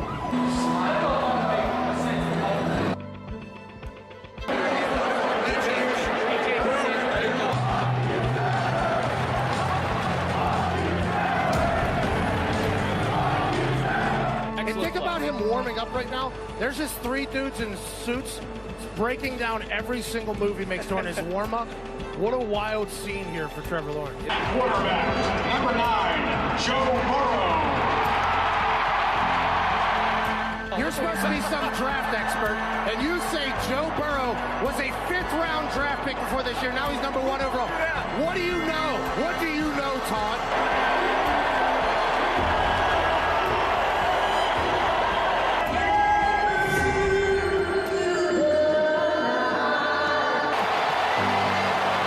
Tim, you are so handsome, it's ridiculous. What do you think has been happening this first quarter? Why has Joe Burrow been stumped by this Clemson defense? I think Brent Venables is the best DC in the country, and it's honestly not a shock to me. He did this to Tua last year. Odell Beckham just stopped by. Odell's very excited. Odell's happy with the 52-yard attempt coming from the kid from Clemson. I've seen Odell make this with a spinning ball. And BT Potter puts it through from 52 in Odell's. Not in your face. It wasn't in your face. It wasn't in your face. You weren't looking at it. That's a career high for BT Potter. Bro, imagine Joe Burrow just having to stand in there and know that Isaiah Simmons is scot-free right in your suckle. That's a bad call. No chance Alberto Riveron would turn that over. He was in the Buccos organization.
Simply Safe in the house, y'all. Hey. Here's the thing about home security companies. Most trap you with high prices, tricky contracts, and lousy customer support. Lousy.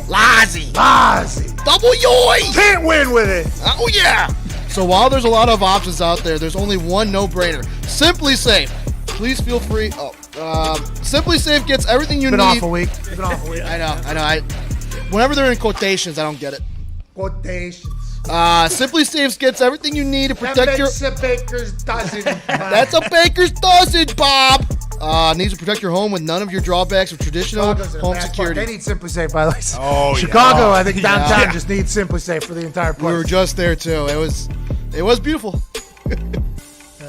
But yeah, Simply Safe, we'll help them out. Professional monitoring keeps watch day and night, ready to send police, fire, or medical professionals in an emergency. I'm going to call the action real quick. Give them a call. Try Simply Safe today at simplysafe.com/Pat. You get free shipping and a 60-day risk-free trial. There's nothing to lose. That's simplysafe.com/Pat. Way to go, Zeke. Way to go, bub. Appreciate you, Zeke. Jet Passon just joined us. Talk about the MLB.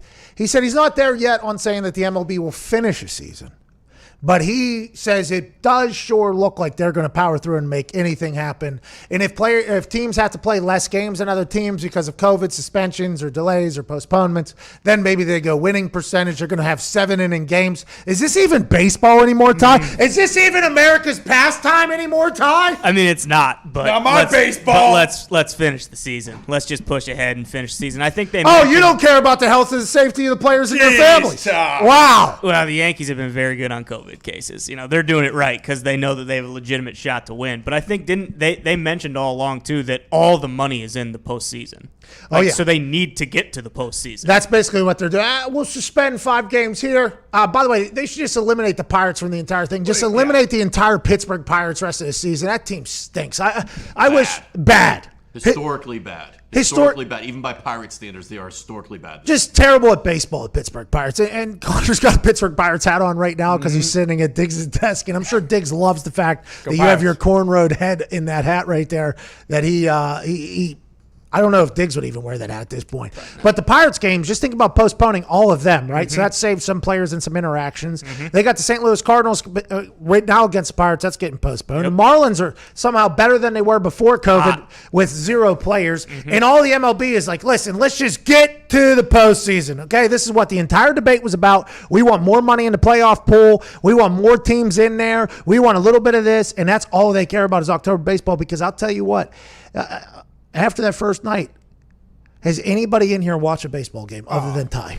Absolutely not. Are you kidding me? There's Has been other anybody- sports on. Has anybody watched? hockey a day. I can't watch. Yeah. Hockey's dead too because the Penguins are out. I didn't even get the chance to enjoy the felt NHL bad. season. I was on my honeymoon and the Penguins just lose. That was the most heartbreaking part. I didn't even get to watch. I didn't even get a chance to see Sidney Crosby skate on the ice because the rest of the team stinks so bad. They need to blow that up. Potentially win the lottery tonight. Tonight, 6 p.m. Tonight, 6 p.m. The Pittsburgh Penguins potentially win the draft lottery, which would drive every other team in the NHL insane. But I'm saying it's probably going to happen because Sidney Crosby, the greatest hockey player in the history of the game, deserves another horse on the roster. Ain't that right, Foxy?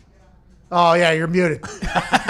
Yeah, you're muted. There's a lot going on back. I mean, it's not fair. It's not fair. Let's be honest about it. But this is what I said to you, Pat. The Red Wings have been ready for the Stanley Cup, so they didn't even want to go down that stupid bubble. They didn't even want to go win the COVID Cup because they're ready for the Stanley Cup next year. We have the 3rd overall pick. It would be classic though to see Pittsburgh. Get the number 1 pick. Who's playing well in the Bruins? The Bruins are Blackhawks, crushing. baby. Bruins season's about to start too. Blackhawks and Bruins Bruins? actually haven't played that well. The Blackhawks played Haven't watched the surprisingly game. well. So you said you haven't watched baseball because there's been other sports to watch. What have you watched, Connor? I've been watching a lot of NBA, been watching a lot of the PLL, absolutely loved it. And of course, my West Coast Eagles in the AFL haven't missed a game. Hey, I've been watching a lot of AFL too. Yeah. My team stinks. Oh, I thought they were in the top 8. Nah, they stink. Coleman Magpies. I picked the wrong horse. And by the way, I love the game of AFL, but it's impossible to watch at this point. is. I mean, it's early, it's late. I got this going on. I got Morikawa hitting drives on to 7 feet away for eagle putts.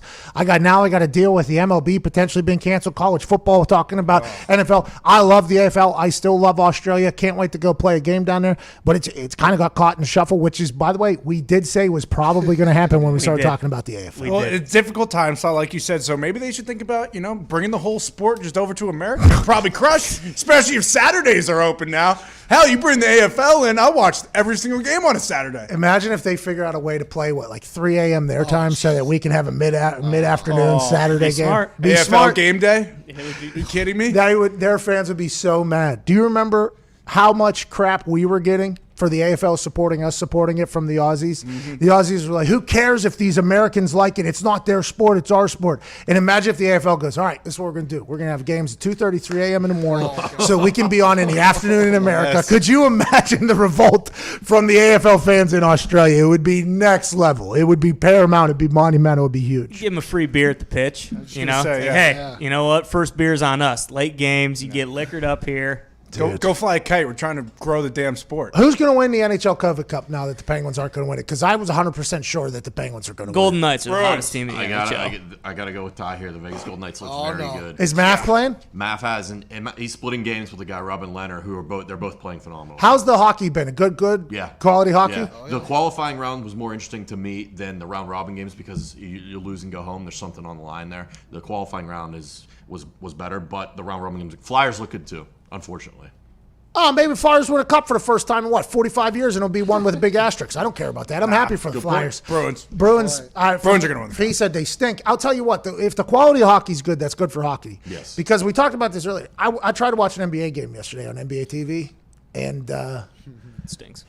it was not great. You can say it. It stinks. I don't think it stinks because James Harden yesterday. Exactly. I mean, whenever you got when you got like the stars playing, it Luka. is awesome. Luka is next level, and he's kind of got like an Uncle Luka body too. It makes no sense how he's got the quick twitch. But if you don't have a superstar point guard playing, I think it is a very, very tough thing to watch down there in the bubble because I don't think the intensity is anywhere near the level that it will be for the playoffs. I thought there was a chance for the 8-game regular season that the intensity would be there, it would be insane. But then you think about the life that these dudes are living down there, checking in, only can eat from these places, have to do this stuff. I don't know what I was thinking.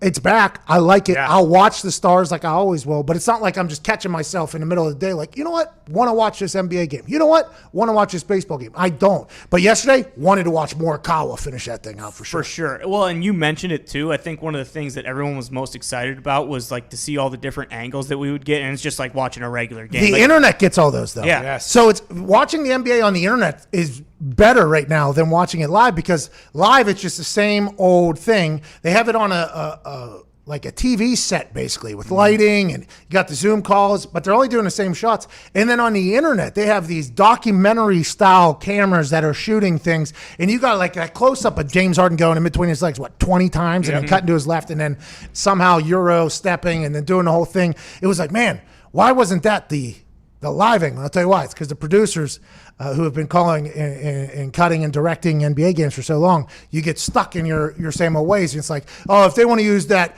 gimmicky stuff, let the internet do it. It's like, all right, that's all I'm going to watch then. That's all I'm going to watch is the incredible highlights that are being played on the internet. The NBA has been winning the internet, I do believe. Absolutely. The MLB has not won anything, I think, except for the COVID race. Yeah, and they got some brawls too, but also one brawl. The internet for the NBA, like the Paul George, Dame Lillard stuff, like they're talking trash back and forth. I mean, that's almost been the best part of the bubble. By the way, Paul George is going out on the fishing there in a second, just going like, hey, you know what? I'm gonna go fishing. I'm gonna get out of here with this. Dame Lillard's sister, I don't know if you saw what she said, but that's what he was referring to. She came at his baby mama and who he had a kid with. It was a big thing on the internet. Oh yeah, Paul George, by the way, not loved in Indiana anymore for how things went down here. I always had a good relationship with Paul George, though. Yeah. I played in his softball game. He came to a couple of my events. I was, by the way, a fan that showed up to a lot of Pacers games, sat courtside, pulled some boards down. You know what I mean? So I always had a great relationship with him. Didn't know him that well, though. You know what I mean? Didn't really know him like personally. Yeah. It was always like events and stuff like this. To see him come out and take a shot, I'm like, that's not normal for Paul George, I don't think. And then a couple weeks ago, he told a story about how he had a conversation with the Pacers and how they didn't want to bring in a player because they were a small market team. He said, get me out of here. So Paul George has had a pretty large offseason. How's he been playing? The Clippers been playing good? Yeah, Clippers are doing pretty good, but I mean, it's mostly Kawhi, and they've had a couple guys. Oh, so you just completely said Paul George stinks. I mean, he's been pretty good, but again, he's So only you're there on because Damian Kawhi. Lillard's Well, he's side. only there. Well, yeah, I am on Damian Lillard's side. I just said that I'm 1000%. kind of friends with the guy. I know, and I'm glad you are, but I'm not. I don't care about him. I'm definitely on Damian Lillard's side. He keeps running to whichever player he thinks is going to take him to the championship. By the way, him and Patrick Beverly getting into it there during the game. Yeah. Awesome. And then he misses those 2 free throws. Yeah. I mean, it's just good drama. Like, that stuff is good. But by the way, internet told me all of that. They cut down the entire thing. So I'm not watching the entire game or stuff like that, finding myself seeking it. Lakers, number 1, Clippers 2, Nuggets 3, Rockets 4, Oklahoma City Thunder with Chris Paul playing. Shout out. Utah Jazz, Dallas Mavericks, Memphis Grizz, top 8 in the league right now, or in the West, I guess. Pelicans, why won't we play Zion? What is the deal? I was told, you know, remember, me and the Pelicans and Zion have quite an interesting relationship. Whenever I saw his debut game after they rested him, after something happened, he debuted late in the season, they were primetime television. All of a sudden, out of nowhere, the Pelicans have never been primetime television out of the middle of nowhere before. Then they'd show the introductions. He was introduced like second or third or something like that, and they had Drew Holiday introduced last. And I said, come on, we are all here. We are all here for the Zion. You know it.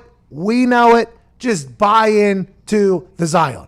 So then I get asked to go down and do the team introductions against the Lakers down there in New Orleans. I get a chance to meet the team. I get a chance to meet the general manager, and I understand what they were saying. They're like, hey, listen, we don't want Zion to feel as if he's got to put this entire organization on his back. He's just a rookie, blah, blah, blah, blah, blah. They're resting him. They're playing him in spurts. Then they take a 4-month break. They come back. They're still resting him, playing him in spurts, not playing him in fourth quarter. None of it makes sense, and there's zero chance Zion ends up with the Pelicans for, I don't know, another year or two. I feel like there's a chance he gets moved. That just feels like an interesting situation that we don't know a lot about. I never knew a lot about. I would like to know more about, but I just want to watch Zion jump over people on a weekly basis, and the Pelicans aren't allowing me to do that. Makes no sense because he looked good, too. And what do you do? Like, he looked more in shape. He went 10 of 12 or something. Like, his shooting percentage is like 95 because he never gets to play. The guy.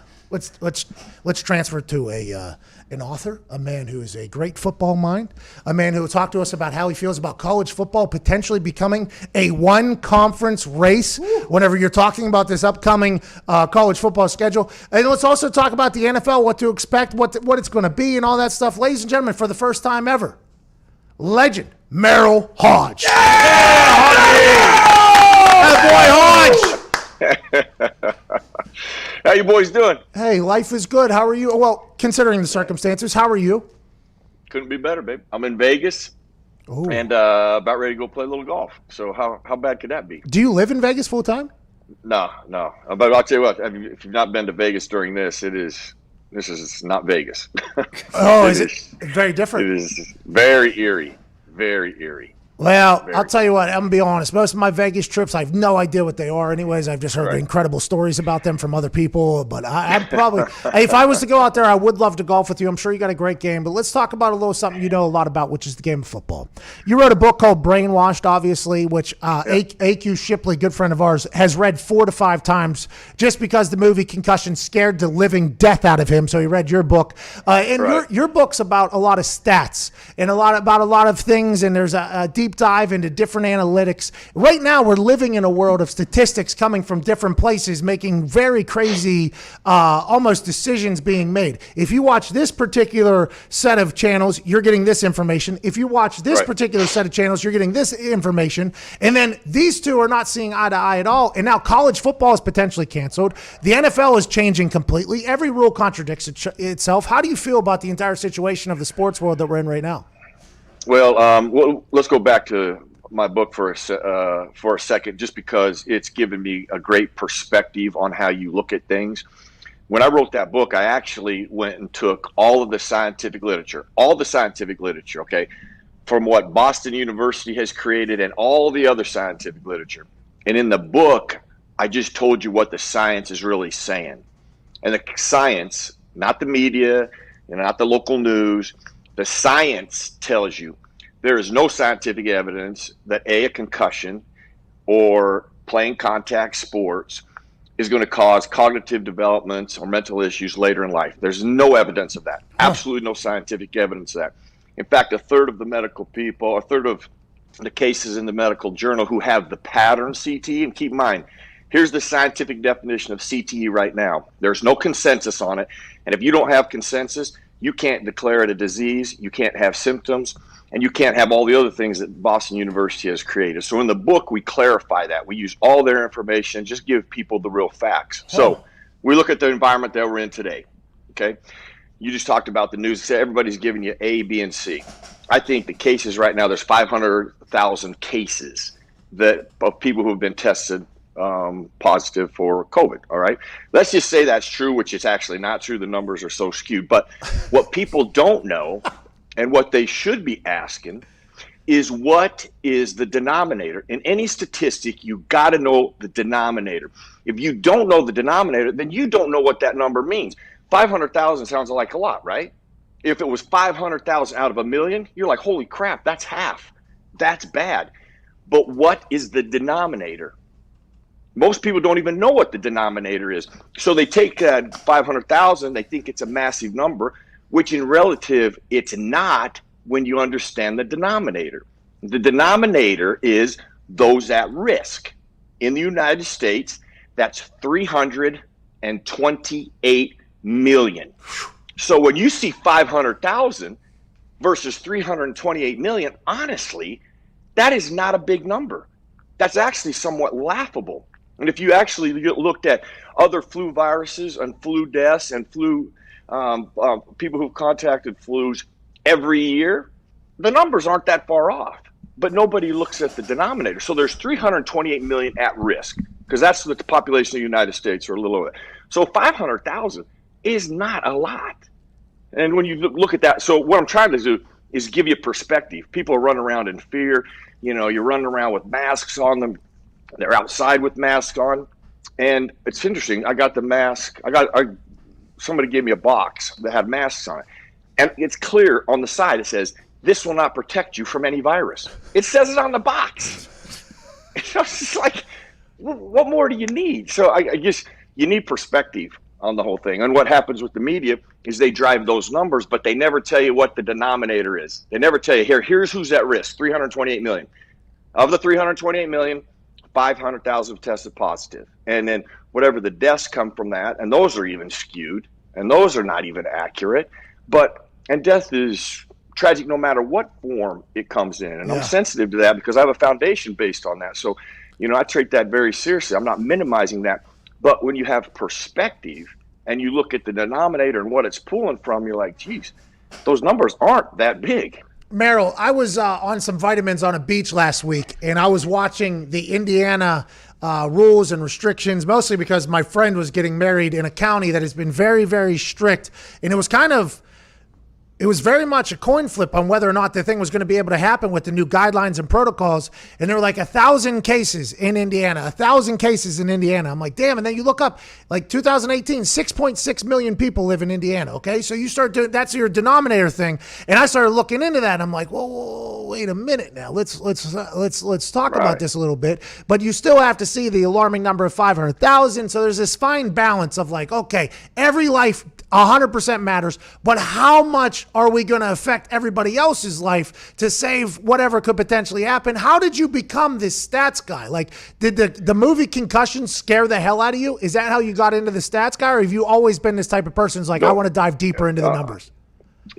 Actually, it's the one class in college that I was fascinated by, and I did so well in. When I started understanding, how you look at statistics, how you can make a statistic, say anything you want to, by the way. Oh, yeah. Unless you understand how you build a statistic.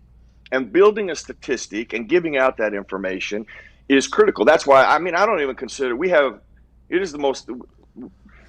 at an era where actually I use the word journalism, and I use that term very loosely. It's disgusting journalism, because if you wanted to present honest facts to your viewers, give them a perspective of honesty, you would always use that number, and you would use other comparables. You wouldn't take, somebody who's just come out of hospital, who's been there for 31 days. Okay, keep in mind, they're doing a feature on that person. They're coming out. They've had corona.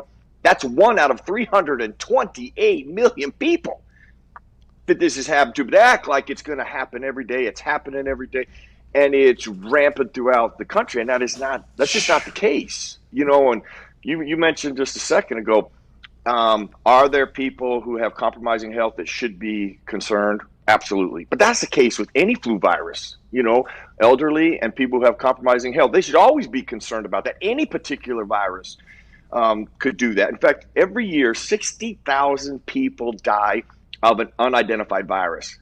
That's a fact. The hospitals have that. They weren't able to identify the actual virus, but that virus was part of the compromising health they had, then it ended up killing them. Meryl, they don't present all that stuff to you. Meryl, I have a question. So with these billions of dollars that have been either lost or changed, or now college football is potentially going to be canceled unless the SEC does their own thing, do you think they are all getting the number? Do they know information that you and I don't know, or are they just 100% doing this because they don't know what could potentially happen and cover your ass situation? Like, what are you thinking? Because for me, whenever COVID first came in, I was like, is this serious? And then I saw March Madness get canceled, which brings in billions of dollars. Then I saw the NBA postpone thing, which is billions of dollars. I'm like, normally at the end of the day, money matters, right? And if these places are making these decisions, are they learning or knowing, understanding numbers in the COVID thing more than us? Or do you think it's all just the fear of potentially what if? I think it's potentially what if, and we don't know. And we run around, let's scare people and let's live in fear, versus if you understand the history too of any type of potential virus or something, that's part of it is getting it.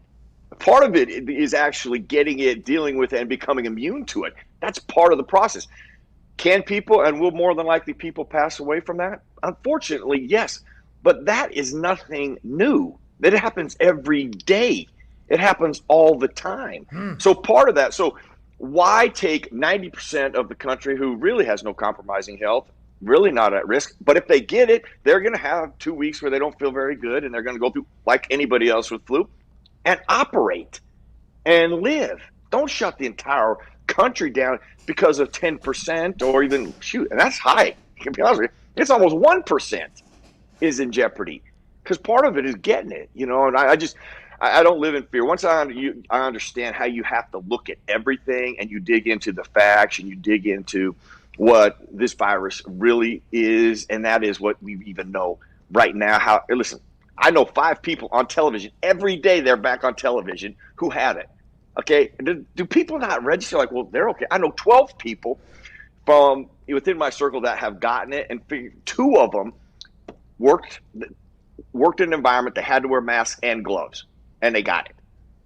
Every day they had to wear masks and gloves, and I got it. It's like, Meryl, they're all healthy and they're all back to work, and they all went through some different systems, but nobody passed away. Are there people that passed away? Well, sure there are. I mean, that's unfortunate, but unfortunate. That happens every year with the flu virus.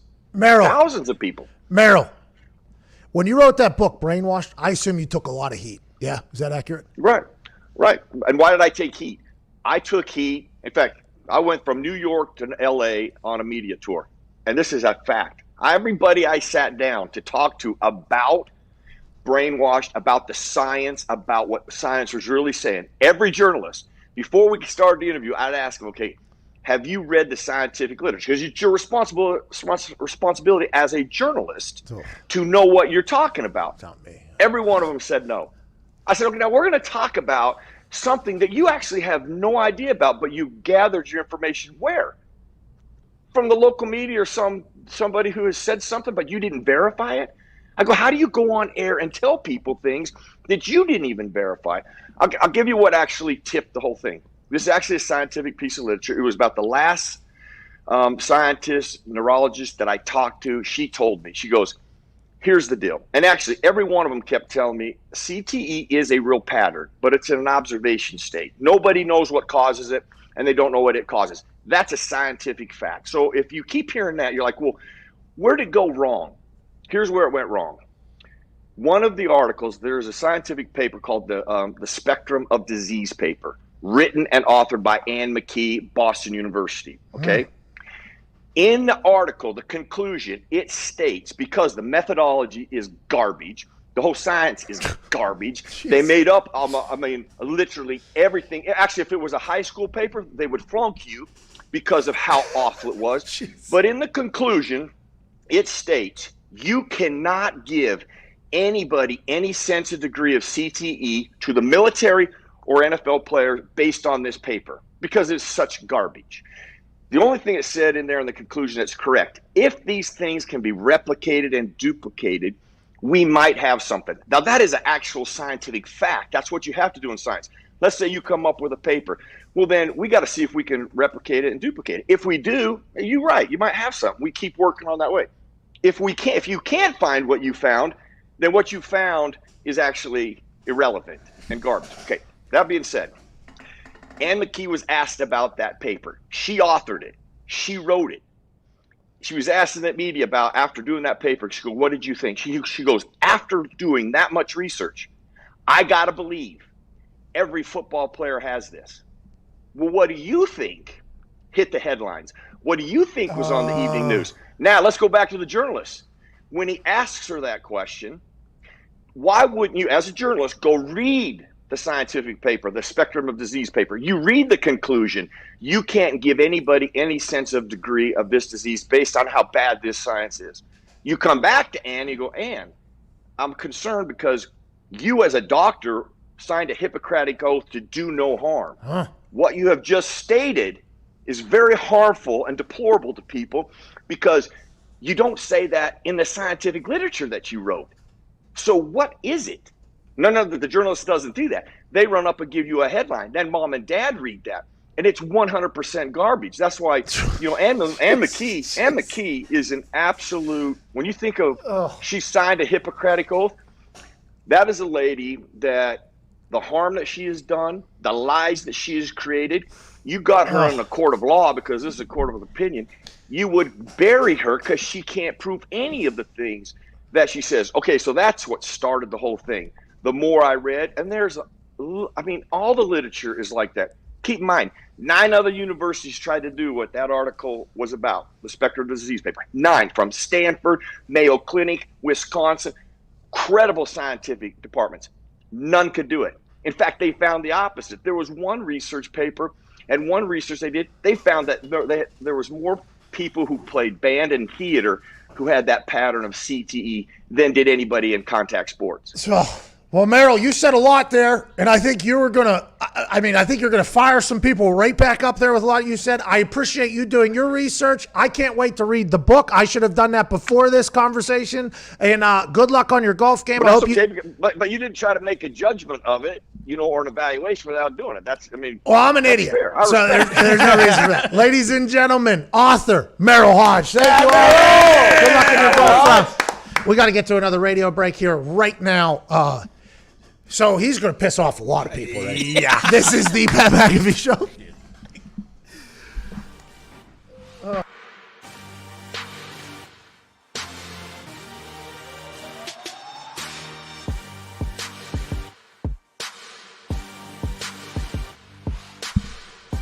I mean, Jesus Christ. Just another nobody knows. What was I supposed to do? Not a fan of Ann McKee. Bro, I don't know Ann McKee, but boy, she didn't know. I don't know. I know nothing about her. Well, we do know that her and Hodge are not friends. Oh, my God. We do know that. Oh, my God. I thought I was in a wild place right there. He was just right along. Well, it's a bunch of bullshit, obviously. And I'm like, oh, my God, who? Do you know? That was wild. He's about to be pin seeking on the golf course. Oh, my God, dude. He might hit the ball. Bro, he is going to fuck. I mean, people are going to lose their minds to what he just said, right? The last time I saw a YouTube comment section going that fast is when Adam Cole was in here. And things were getting a little bit crazy. I mean, that was wild. And Joe Buck. Maybe we talk about an RPO, Meryl, That is not. We just talk about some handoffs. Well, tell you what, we fucking went right past that. I tell you, I wanted to talk about Myron Copeland. I had no idea what to do there. He was rolling. Oh, yeah. Like a fullback. Oh, yeah. But, and there's going to be a lot of people that disagree with a lot of the things he said. Oh, yeah. Pretty good amount. What's her name? Ann McKee. Oh, my God. Does she know? Don't show Ann that. You know Ann. Make sure she doesn't see that. Bro, this is the dumbest show of all time. I could save this for the radio show, but it's literally just come out. Chris Solari, Michigan State football, men's basketball reporter with the Detroit Free Press. You know who this is? Yeah, I actually do. He lives in my neighborhood at home. Good guy. Wow. He lives on a country club. I don't know him. This guy must be successful. No, just a Good reporter then. fashion neighborhood. Yeah, it must be successful. He says sources.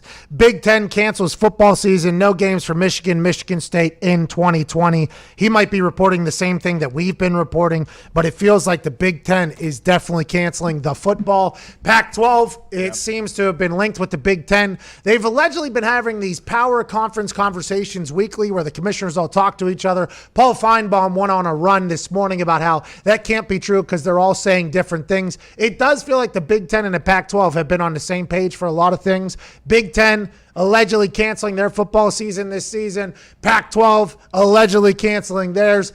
Big 12, ACC on the fence. SEC says we don't fucking care. So that is where we're at right now with college football, and I still don't know how to completely digest what Meryl Hodge just did on the show. A lot of stats.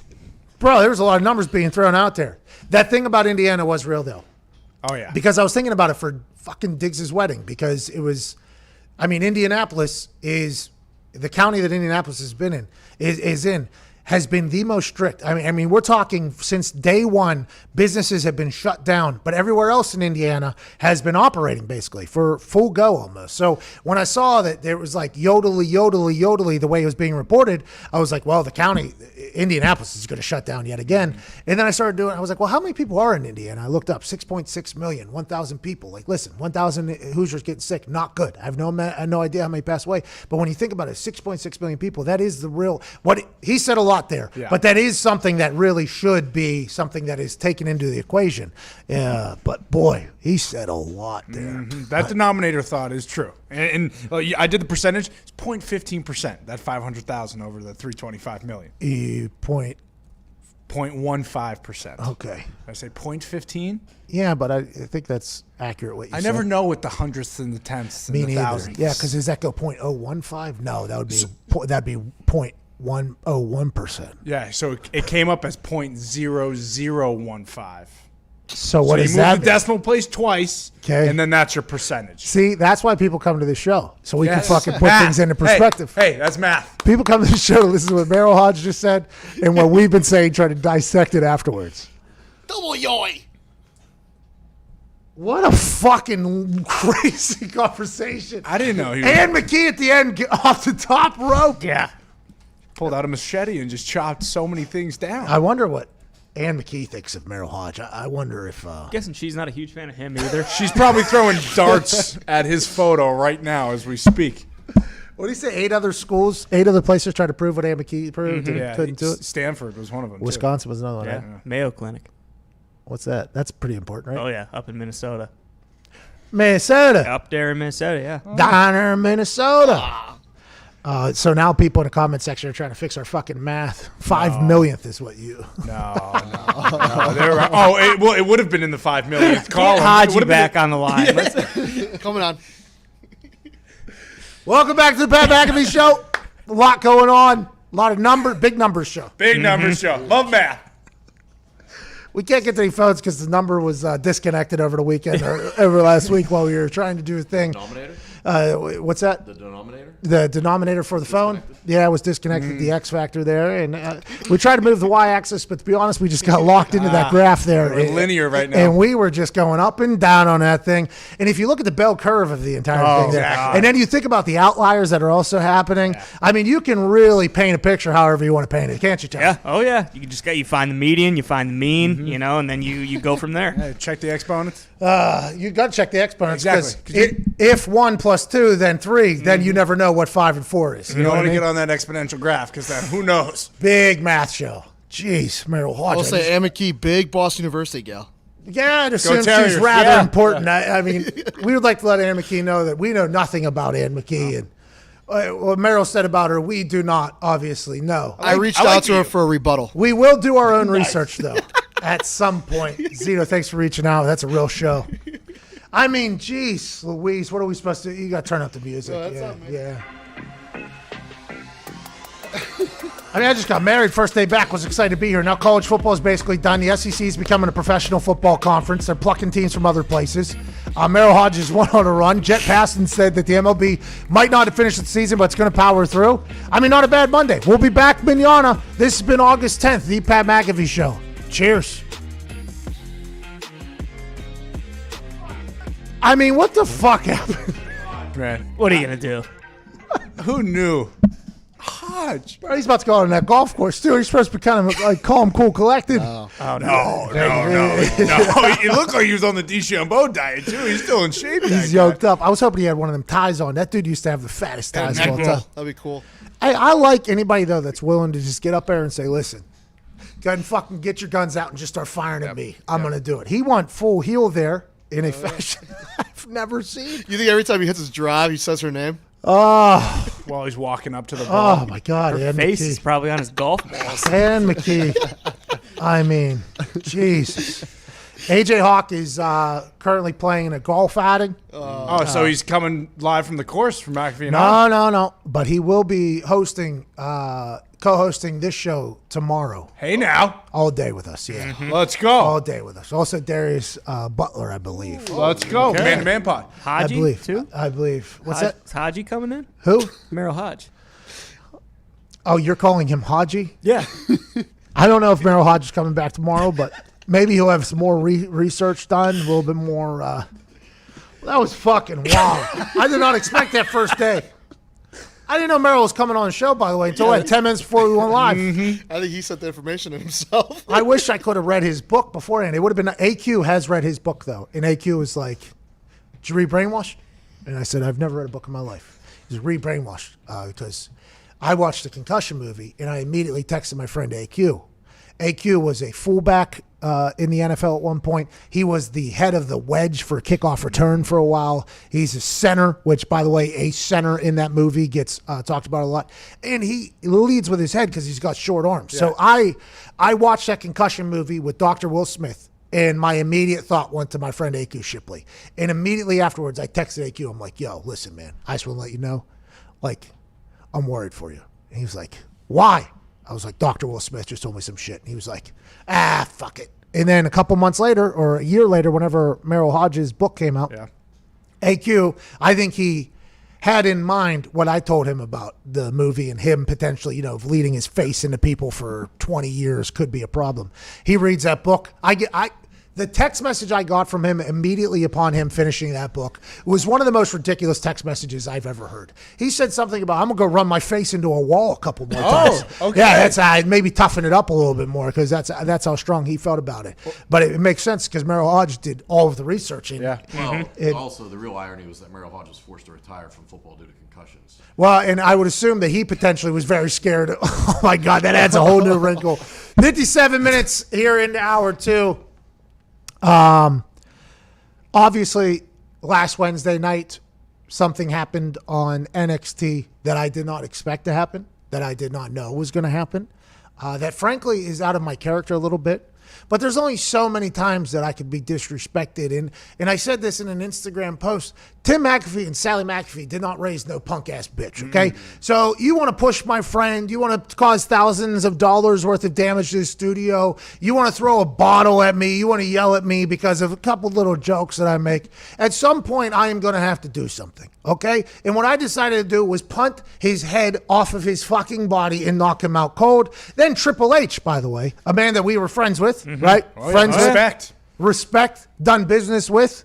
Goes on Get Up the next day, talks a lot of shit on me, and then offers me a challenge to fight Adam Cole at TakeOver on August 12th, SummerSlam weekend. So obviously, I see that. Okay, now I'm back on my honeymoon. I leave from Orlando, where NXT was being filmed, back to where I was staying, relatively close trip. I get back on the beach. I get back to my lady. She goes, how'd it go? I go, well, fucking wild, right? It was pretty wild. She's like, I saw that. How are you? You okay? I'm okay. How's the foot? Foot's good. Actually felt pretty good, by the way, getting through that thing. The hips have not exploded in a little bit. Felt good to get back there. Felt good to be. Also, I haven't been kicked out of a place by the entire place in a long time. You know what I mean? Like, it's been a long time since I have been kicked out of a place by the entire place, okay? Not just a couple people, not just this. The entire place kicked me out of that building. So for me, a little bit of, I enjoyed it a little bit and got back to the honeymoon. And then I learned on Get Up that Triple H is coming after me. And I hop on a jet ski because we had previously booked the jet skis already, which was an entire process because, forget it, I got fucked over by a jet ski rental guy. I had to pay for 4 jet skis for 2 jet skis, let alone I bought this waterproof cell phone holder, you know? Yeah, the fucking thing had a hole in it, so it's not waterproof. The funny thing about being waterproof is it can't have any holes. This thing had a hole, $20, by the way. Here you go. You could use this. And then also I got those sunglass things that hold your sunglasses on. Crokies, yep. There it is. Those things were awesome. So that was a good thing, and the jet skis were awesome. But the entire time I was on there with my lady, we're obviously cruising the sea out there doing our thing, looking for a manatee, a sea cow. We didn't see one of those. We were told numerous times that they would be out there, but we did see some dolphins. Dolphins, Ravagolas. It was an awesome trip, but the entire time I was thinking, did Triple H just talk shit about me to Mike Greenberg, who's a friend of mine? Both he's been a friend of mine. So I had to answer, obviously, afterwards to the beach. I accepted. I will have my second ever wrestling match on August 22nd in Orlando and NXT. Come on! Hell yeah! And I said this in my answer. I got in shape for my wedding. Best shape that I've been in a long time. It is nothing just to continue that to go. And I will make sure that I don't look terrible in there like the Saturday Night Live guys did. And by the way, Tyson Fury, best boxer I've ever seen. He looked terrible in the ring. There's been a lot of outsiders, even though I've worked for NXT for a few years. And I've had a match before. Shout out War Pig, IWA East Coast. I also kicked his head off, pinned him. I mean, it seems to be a common trend here. I am undefeated. I don't know if anybody in NXT is currently undefeated throughout their entire professional wrestling career like me. But I am going to look good in there. I just want to let everybody know. that I am very much going in there with the mindset that I am going to win, I am going to remain undefeated, and I am going to dance on the grave of the entire fucking NXT. So that is just how I feel. I think that is how our entire office feels. I feel that is my mindset going in because I got pushed out of there by the guy that runs the place. And by the way, pretty firm little pushes after in the moment I did not realize because I was watching my work. I was like, oh, he's fucking down there. And in the moment I didn't even realize I'm getting pushed. And then I watched the tape back, and I'm like, wait a minute. Hey, that was a pretty stern little push there from a guy that I thought was my friend. Kicks me out, talks shit on me the next day.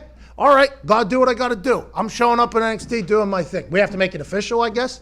I think there's an entire thing to make it official. I have to get an entire physical. I got to get my entire body checked for this entire thing, obviously. But I'm showing up on August 22nd ready to go. And I hope everybody knows that.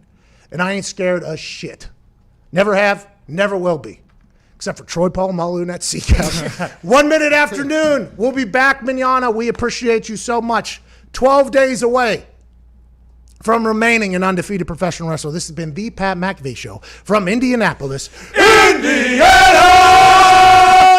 I'm married. Cheers.